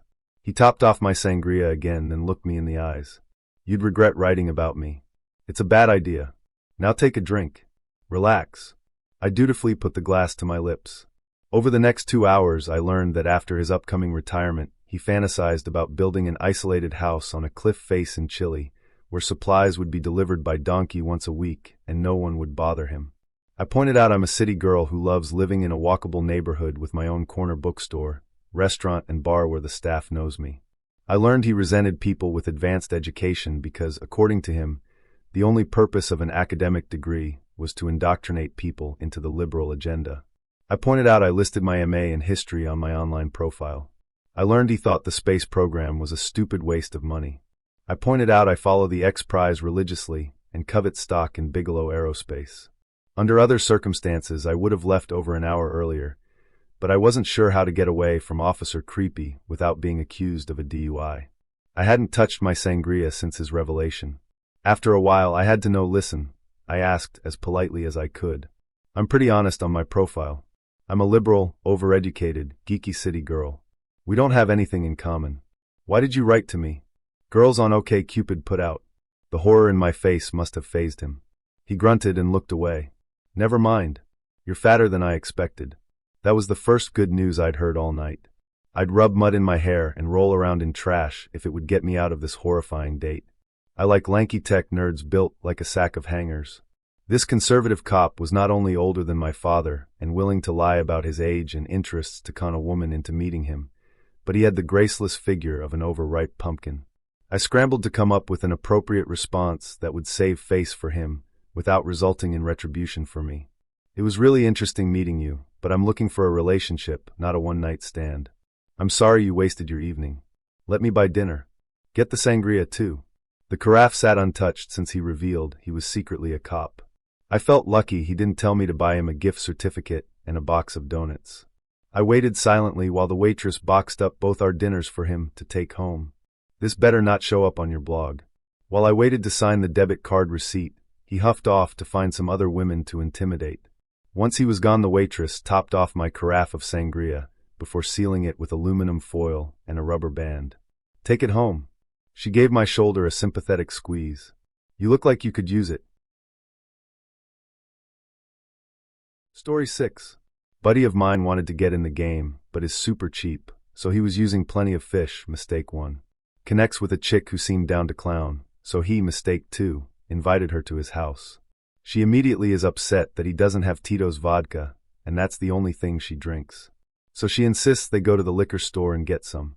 Now my buddy is 50-50 that he's going to get robbed, but the other 50% is a good chance of getting laid. So he compromises by telling her to drive and leaves his wallet behind. They get into her car, and there's no seat in the passenger side. She says she has a huge dog, so she took the seat out and just sit in the back. And they head off to the liquor store. During the drive, he comes to the understanding that this woman is drunk. He's still holding out for the sex possibility, though they get to the liquor store, and it's too late, closed. The chick says, I know a store they're open late, but the liquor stores are all state stores, they all have the same hours. She insists she knows a place, and he's captive in the back seat. She gets on the interstate, and a while goes by in silence, and he eventually asked, "Where are we going?" And she screams in terror. She'd forgotten he was in the back seat. She tells him they're going to the liquor store in a city 30 minutes away. Now he's almost given up on the failing hope of getting some strange, and just wants to live. Asks if they can just go home, and she screams again. Forgot he was in the car again. So he tried to keep a full conversation going to keep her awake and aware of him, and they eventually get to the destination magic open liquor store. It was closed. She insists it's open and goes to the door and starts pounding on it. Now comes the peanut gallery. Some Mexican guys are sitting in a truck drinking beers and yell at her, "That's closed. You want a beer?" And she starts yelling racial slurs at them, and not even the right ones for Mexicans. Now 3 Mexicans and a drunk/high/bipolar chick are trading profanities. And my buddy finally reached sex chance equals 0% point and just walked away. Turned around the corner and sat down at a bus stop and called me. It's like 1 a.m. on a work night, and I see the call and like, this can't be good. So I drive to get him. He tells me this whole long story that I honestly can't remember half of. It was much worse. Then we drank at his place until dawn and called in sick to work. On top of this story here is another. Not a date, but rather a girl I was hooking up with at a party, and it's kinda long, but I just think the whole thing was so weird it's worth sharing. We were in her kitchen and we begin to make out, and suddenly she starts talking about how her best friend is totally in love with her, but she keeps kissing me while saying so. Then she elaborates by saying, "Yeah, my best friend is outside in the party," and I'm like, whoa. Well, should we stop? She goes, no, and I'm kinda uncomfortable anyways because I've been the best friend and I kinda wanna stop. She goes, no, it's totally fine, and then keeps going on about it. Really going into detail, and tells me the whole story about how she liked him, but then she didn't, and I'm like, okay. And before I can decide what to do, the best friend walks into the kitchen. He goes, "I'm sorry," and then walks out. Normal, uncomfortable situation, right? Well, this happens at least 3 times. Like, he keeps walking in and going, "Sorry." Dude is clearly drunk at this point. So the 3rd time I'm like, "Nah, dude, you guys clearly need to talk. I'll just be outside, you figure out stuff." And the girl holds my hand and makes me stay, but then starts talking to him, and like, she wants me to be a 3rd neutral party or something. She begins to tell him that she didn't like when he did so, and she asks me, "What do you think?" while holding my arm tightly and not letting me go. I said fuck it and just end up playing along and actively listening to them and trying to help them. I'm a teacher, so I guess I'm good at that. Long story short, I managed to get out of that situation eventually. We go outside, and a few hours later people start leaving, so I go back to her apartment to grab my stuff. Of course, she comes back with me, and now we're all alone in the apartment. We go back to the kitchen and things start getting hot again, when suddenly we hear a knock on the door, and guess whose voice we hear outside? Yeah, of course, her best friend. So I'm like, okay, yeah, no, that's it, bye. And as I'm about to leave, she stomps her feet on top of the couch, putting her leg between me and the door, and asks me, "So what are we?" And I'm like, nothing. We just kissed, and listen, I'm sorry, I just went through a breakup, so I'm not really looking for anything more than that right now. I'm sorry if that disappoints you. And that was true, but also I didn't want to get into that whole mess at all. She goes, "But can we still mess around some more?" And before I can say anything, the best friend knocks again. So we open the door and he is there, and then he says sorry again, and I say, "Chill, I'm leaving anyways." And before I can go down the stairs, the girl calls me up and goes, "My friend is too drunk. Can you make sure he gets home safe?" And since I can't for the life of me say no to that, I end up in a cab with him 5 minutes later. During the trip, he starts telling me how much he loves her, but that she hurt him, and so on and so on. And I can totally understand the guy because, again, I've been in his position, but at this point I just want to get home and forget about the whole mess. But I have to make sure he gets home safe, so we stop in front of his house, and as he is about to leave, he turns around and says, "Please take good care of her, she is happier with you." He gets off the car and walks off into the night. A month goes by, and I see both the girl and her best friend walking down the street holding hands as a couple. Story 9. I have a few of these stories. 1. A girl messaged me about 6 months ago. She had a decent profile, mentioning going to film school in NYC, along with a love for comics. I was intrigued. Beyond that, she was really cute and 5 feet 7 inches, which was perfect for a 6 feet 4 inches man such as myself. After a few messages back and forth, I asked her out on a date, in which she mentioned she was nervous about meeting in person. The fears were completely reasonable. She had a friend who had a terrible experience with online dating, taking to a guy who ended up being a 40-year-old man that sent fake pictures. I agreed that we can text for a few weeks until she was comfortable. Once she became comfortable, she asked to meet at a public place, just in case I was not who my profile said I was. When we met, she was easily 40 pounds heavier than her pictures, about 3 to 4 inches shorter, and that was only the beginning of the lies. She was not currently going to film school, but instead planned on going once she finished community college. Furthermore, at 23 she had been in community college since she was 18, and it wasn't because she was working during this time to afford it. She was currently living with her parents, and was unable to drive to the date. Her parents had to drive her. After the date, she continued to message me for 2 months, and is the reason I now only give out a Google Voice number to my dates. Understandably, there is nothing wrong with going back to school, or even living with your parents during a hard time.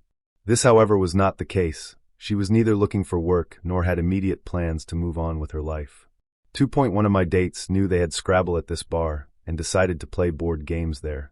She was so into the game that she had not interest in talking and getting to know each other, just play Scrabble. The game went on forever, and I seriously just wanted to go home by the end of the night.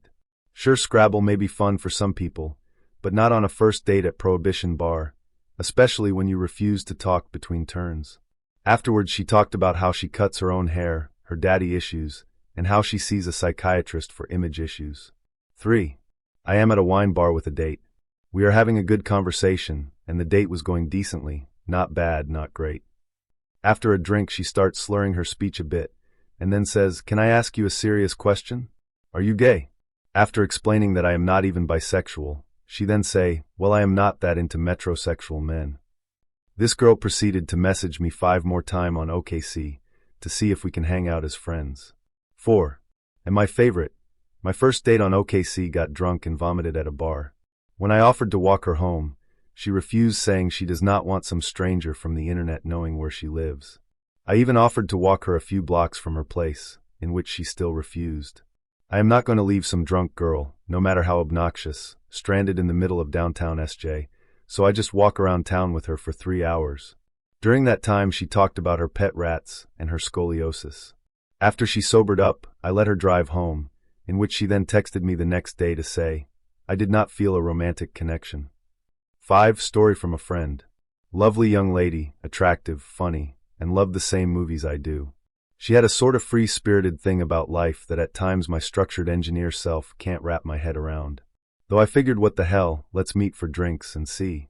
I meet her a couple blocks from the bar, as we both live walking distance. She's giggling and silly almost from second one. She then proceeds to tell me about a huge bowl her roommate and her smoked before heading out. Now, I have no opinion on the substance. I tried it, didn't like it, think within limits it being legal is fine. That's not the issue. It would be like showing up drunk to a date in my mind. We get drinks and she's starving, checking all the stereotype boxes. Gets more food than her slim frame can handle, and we chat. It's really hard to talk to her. Have you ever tried to talk to someone stoned when you are sober? She claims she's fine, but she does it almost every day, and someone better accept that. The date goes on longer than it should because she got 2 full meals, and because I'm a sucker for conversation that, while interesting, I know won't lead anywhere. We part ways and I exchange a nice hug. Within 2 minutes I get a text saying I'm too dull and boring and need to loosen up. Well, I am an engineer, and I'll admit I'm a tad structured, but really? I politely told her showing up high to a date was immature. She freaked out, name-calling, saying how I'm a loser. Yes, the loser with multiple graduate degrees making $85K a year at a Fortune 500, and you move from random artsy job to artsy job. I'm too lame for her, and oh, my nose is ugly. Hey, I can't change my genetics for having a big nose. Which the last 2 women I dated, who were great looking, seemed to think was masculine. Story 8. Several years ago, there was a new girl at work that I decided to actually make a move on for once. She was 20, kind of scuffling through community college, and in AA. Being the dumbass that I am, I think I can be the stake that supports her as she grows back into a wonderful person, and then she's so grateful that I stood with her during the bad times that I'll get to share in the good times to come. I mean, she's 20, how bad could her drinking problem have really gotten? So, I invite her out for dinner at a fairly nice restaurant here in town on a Saturday between newscasts we're both working. We both worked in newscast production. I dress up and go to the restaurant. She says she'll meet me there, and I wait up front for her to arrive. For 20 minutes, and she doesn't show. She went back home to chill out or whatever, I don't know. I call her wondering where she is, and she says she'll rush right over. 10 minutes or so later, she just shows up, in the same sweats she rolled out of bed in, rolled into work in, and rolled back into bed in. We have dinner, and during that 45 minutes she ducks off to the bathroom twice, takes 3 calls on her cell phone, and constantly checks on her recently inked tattoo. Winnie the Pooh with his honey pot, in close proximity to hers. Later, back at work for the late show, she actually does thank me for taking her out. It was her birthday, she needed to take her mind off of what was going on in her life, etc. After leaving work for the night, she calls my cell, but I miss the call and figure it's too late to call back. A few days later, I'm still stupidly thinking this can work out, so I call her to say hi and possibly set something else up. She seems rather surprised I called, doesn't really say much, and excuses herself to go to an AA meeting. The next day, she goes into work in the morning and starts telling her friends there, her coworkers on the morning show, and my supervisor what an awful, horrible person I am. I don't know what she said, but it was apparently bad enough to turn friends and coworkers against me. Our supervisor advises her to let him know if this becomes a bigger problem, but never says anything to me about it. Soon after, she decides to give in to a building attraction to a horn dog coworker and screws him in the bathroom, at work. This is on top of the overt sexual advances she was putting off towards another coworker, on top of the guy she was apparently already dating at the time. Several weeks later, she abruptly quits, now pregnant. I think it was her bathroom lover that knocked her up, I don't know, but I do know it wasn't me. Showing me her new tattoo was as close as I was getting, and she was showing that thing off to everybody. But a few months later, she comes back, still pregnant of course, and heaping scorn all over her sperm donor, while the other women at work rally around her. They don't care that she broke my heart. They're too busy being there for her, because she's just such an awesome person. Yeah, whatever. So now, I won't date women that are significantly younger than I am. I won't date coworkers. I won't go near anyone in AA. And actually, I don't even date that much at all. I didn't date much before, but managed to have such a bad experience that I have felt little need to climb back on the horse again. Story 2. Don't know if I could classify this as my worst date. It was definitely interesting though. So I met this one girl at a house party in college over 2 years ago. We talked a lot, and I eventually kissed her that night. The day after she added me on Facebook, so I decided to creep some of her pictures. She was looking pretty cute, so I decided to keep her on my list. Anywho, I don't talk to her for a few weeks and eventually message her on FB. I knew she lived in a really nice scenic part of Ontario, and it was on the way to where I was doing an internship at the time. I decided to go visit her and take her for a walk through this park since I've been there before, and she agreed. We walk for quite a while, and quite far from the car. We spend some time cooling off in the river, really hot summer, and start making our way back to the car. Suddenly the clear sunny sky turns dark, and it starts pouring rain. There's lightning and thunder, and rain drops the size of quarters. The wind starts to really pick up, and we find some shelter under a tree. The weather at this point was really nasty. I've never seen weather like it before. We stay under this tree a little bit longer, and decide that it's no use. We walk to the car and we get soaked. I drive her home and come inside. I meet her father. She was living at home in the summertime between classes. He was pissed. He proceeds to tell us that there was a tornado in the area where we were walking through. That's right. A tornado. I decide it's best I leave, but before I leave the father gives me a dry t-shirt. The girl walks me to my car, and I give her a little kiss. While I was driving away, I thought I screwed that up royally. I didn't even want to come back because I thought the father was going to tear me a new anus the next time he saw me. I decided to suck it up and continue seeing that girl. We ended up dating for 2+ years, and the father as well as the entire family ended up loving me. Probably the best/worst first date I ever had. Going to miss them. Story 16. So I meet this girl on a dating app, right? Her name's Emily, and things are going great through texts. We've got some solid banter going, shared a few memes. It's the digital age romance at its finest. I suggest we meet up in person, and she's game. I'm thinking, okay, gotta pick a spot that's fun, casual, and not too loud. My buddy had told me about this new trendy lounge, downtown with good drinks and a cool vibe. Perfect, right?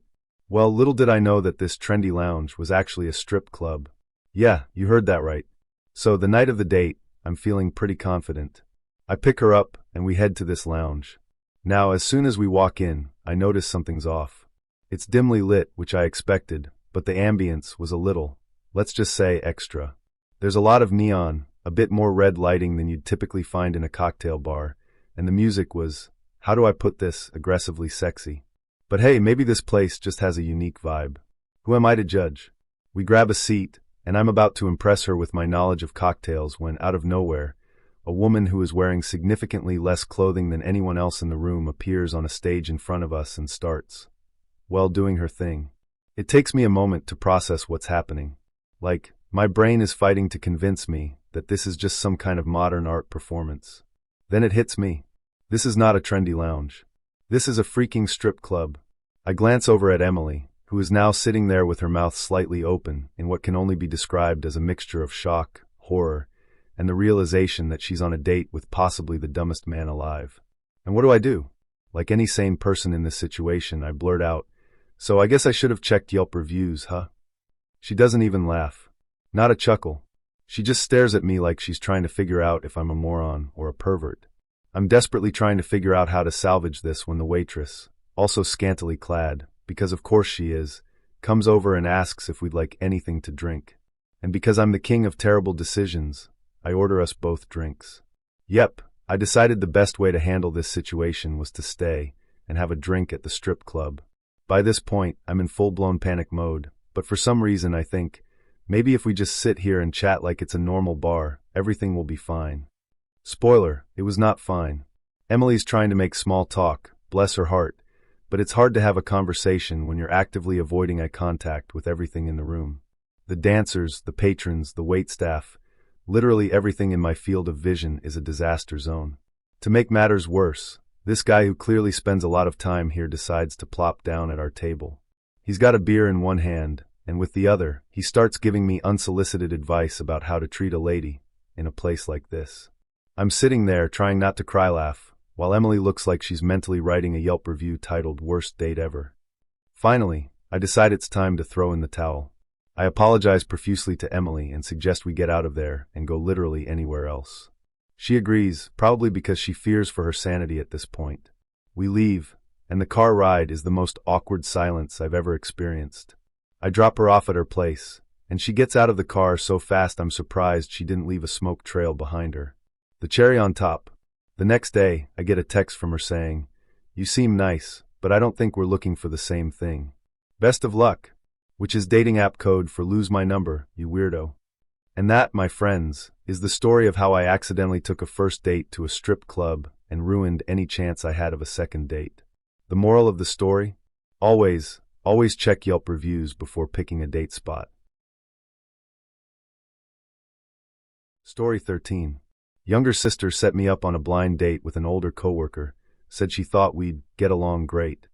When I arrived at her apartment, it was a mess, with clothes and dirty plates strewn about, and she herself was already half soused and unsteady. Orange lipstick half smeared, green eyeshadow, cockeyed eyelashes, clunky wooden jewelry, laddered hose, scuffed and shapeless flats, one safety pin bra strap showing. You get the picture. Strike one. On the ride to dinner, she repeated a non-stop stream of inanities from supermarket gossip mags. Sister hadn't told her I'd worked in the film and TV production industry for 30-plus years. I had worked with, or at least had met, many of the people she was running her mouth about. Strike two. I took her to a new, high-end Mexican restaurant, a reservation for which I had had to call in a big favor from our production coordinator. While we waited at the bar, she ordered and downed 3 shots of Patron in 15 minutes flat. When we were shown to our table, she flirted shamelessly with the waiter, then ordered 2 of the most expensive appetizer, lobster tacos, the most expensive entree, filet mignon con Hitler Coke, and a pitcher of margaritas. For her, I was driving and couldn't drink. Strike 3. Just as her shockingly expensive entree arrived, she loudly announced she had to go to the little girl's room, and abandoned it to get cold. Strike 4. When she staggered up, she pushed her chair into a waiter behind her, which caused him to spill the carafe of red wine he was pour onto the next table and its 2 occupants. Strike 5. She didn't even notice. Strike 6. After she was out of sight, I apologized to our neighbors and put a 50 on their table to pay for their cleaning. Then I found our waiter, paid for our meal, paid for the neighbor's wine, gave him a generous tip, and booked. 3 days later, the woman actually cornered my sister in the ladies' room and asked why I hadn't called her yet, because apparently we'd had a wonderful time. She'd actually become so blotto after those margaritas that in the morning she didn't remember I'd abandoned her after the first hour, or that she'd had to take a cab home. Strike 7. Was supremely pissed at sister who figured I'd get along great with a ditzy, unkempt, barely functioning alcoholic slob. Another story to add for you. I went on a date with someone from Facebook dating. I was pretty fresh out of a relationship and had recently discovered FB dating. I was caught off guard by how many conversations I was having with different women. I had used POF and OKC off and on for years prior, and had only talked to a very small handful of women from those sites in that time, and had only ever met 2, including my recent ex. So I was texting this girl back and forth. Wasn't really the most enthralling conversation in the world, but we agreed to meet up for dinner regardless. She lived about an hour away from me, so I was driving out to meet her. On the way, she texted me asking to cancel the date. I pulled off the highway to text her back, letting her know I was already on my way, but had only just gotten on the highway, so we could postpone. She changed her mind and said I could come meet her. I asked if she was sure, and she said yes, so I continued in her direction. When I got to the address she gave me, I let her know I had arrived, and shortly after, she emerged from between 2 houses, looking nothing like her photos and dressed all the way down.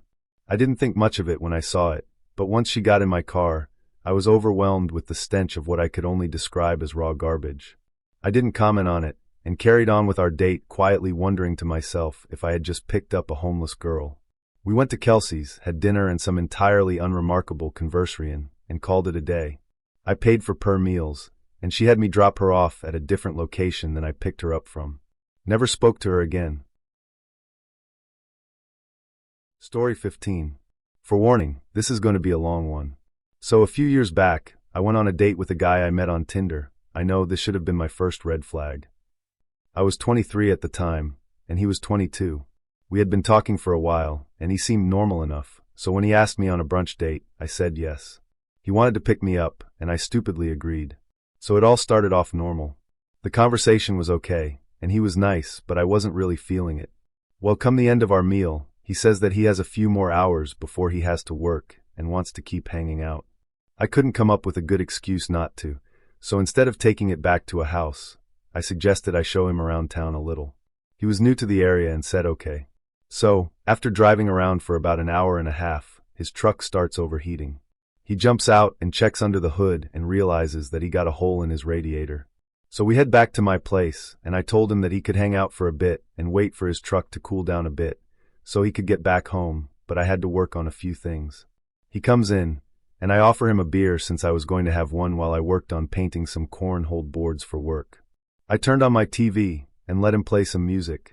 After I'm working outside for about an hour, I come back inside to find him completely trashed and bawling on my couch. He had finished the rest of the beer in my fridge and helped himself to a bottle of vodka he had found and had almost polished off a brand new bottle. I just froze. I ended up stepping back outside and called my mom to ask for advice. She could hear him wailing and singing at the top of his lungs in the background. I couldn't just send him on his way, as he was way too drunk to drive. So after talking to my mom for a bit, I went inside and told him I had some errands to run and I would drop him off at his place. He asked if he could just hang out at my house while I was gone. I told him hell no, as I actually know this man. So finally I get him to get his shoes on and out of the house, and he said he needs just a minute to say bye to his truck. He then proceeded to talk to his truck for 5 minutes before I could get him in my car. I drive him home with him, insisting on blaring the music as loud as it can go. When we got there, I told him I could stop by before work tomorrow and drive him back to his car. He said okay, but he needs help getting inside. Mind you, this man is like 6 feet 4 inches, and I'm a solid 5 feet 1 inch. So I get out and have to help this man get inside and lay him on his bed. He starts confessing that he is so happy I'm putting up with him, and that most everyone else wouldn't do this for him. I just say okay, and tell him I see him in the morning. It's like 5 o'clock at this point, so I think I'm done with this chaos until morning. I run my errands and get home around 9, and start putting away groceries. I had left my phone on the charger in the living room and didn't think anything of it. I came back to my phone about 30 minutes later to 10 missed Snapchat calls. I never gave him my real number, and 4 voice messages. I listened to them, and all of them are him screaming at me to give him his truck back now, or he's going to freak out, and that he's walking to my house now to get his shit back. Honestly, it was all very threatening. So I freak out a little, and all of a sudden he's calling again. I pick up, and he immediately starts screaming the same things. I just asked him why he thought I was stealing his truck when I told him I would bring it back in the morning. Well, apparently he didn't remember that, and then asked for a ride the rest of the way. At this point, I just said yes so I could get this over with and get him out of my life. I called my mom and had her on the other line the whole time, just in case this guy tried to pull anything crazy. So I get him back to my place, and he asks if he could come grab his wallet that he left there. Again, my dumbass said fine instead of just getting it myself. So he comes in and then asks if he can just stay cause he's still drunk. I finally lose my shit. I ask him why the hell he started walking to my house in the first place if he couldn't fucking drive, and what his plan was. His response, I was just going to sleep in my truck. I told him to fuck off, and that I was done, and he and his precious truck needed to get off my property now. He finally leaves, but not before asking for another drink, and me screaming at him to get out. I sit down and just start bawling, praying this was all over, and I would never have to deal with him again. Well, I was so wrong. The next morning my work, I relay this to my co-workers, and just ask them to let me know if they see him or his truck hanging around. Then my bartender comes up and said there was a call for me. I answer, and lo and behold, it's him. I ask him why the hell he was calling, and apparently he went and got himself arrested the night before. My guess would be drunk driving, and wanted me to bail him out. I told him hell no. I then called the prison themselves and asked to be notified when he is released cause I don't trust that he wouldn't try to contact me or just show up. So they set me up with text notifications, and I go on my way. He got released like 3 days later and did try to text me, but I just ignored them. I didn't want to block him, just in case he did try anything. I would have all the messages saved. Luckily, after those few texts, I never heard from him again, and I immediately deleted Tinder off my phone.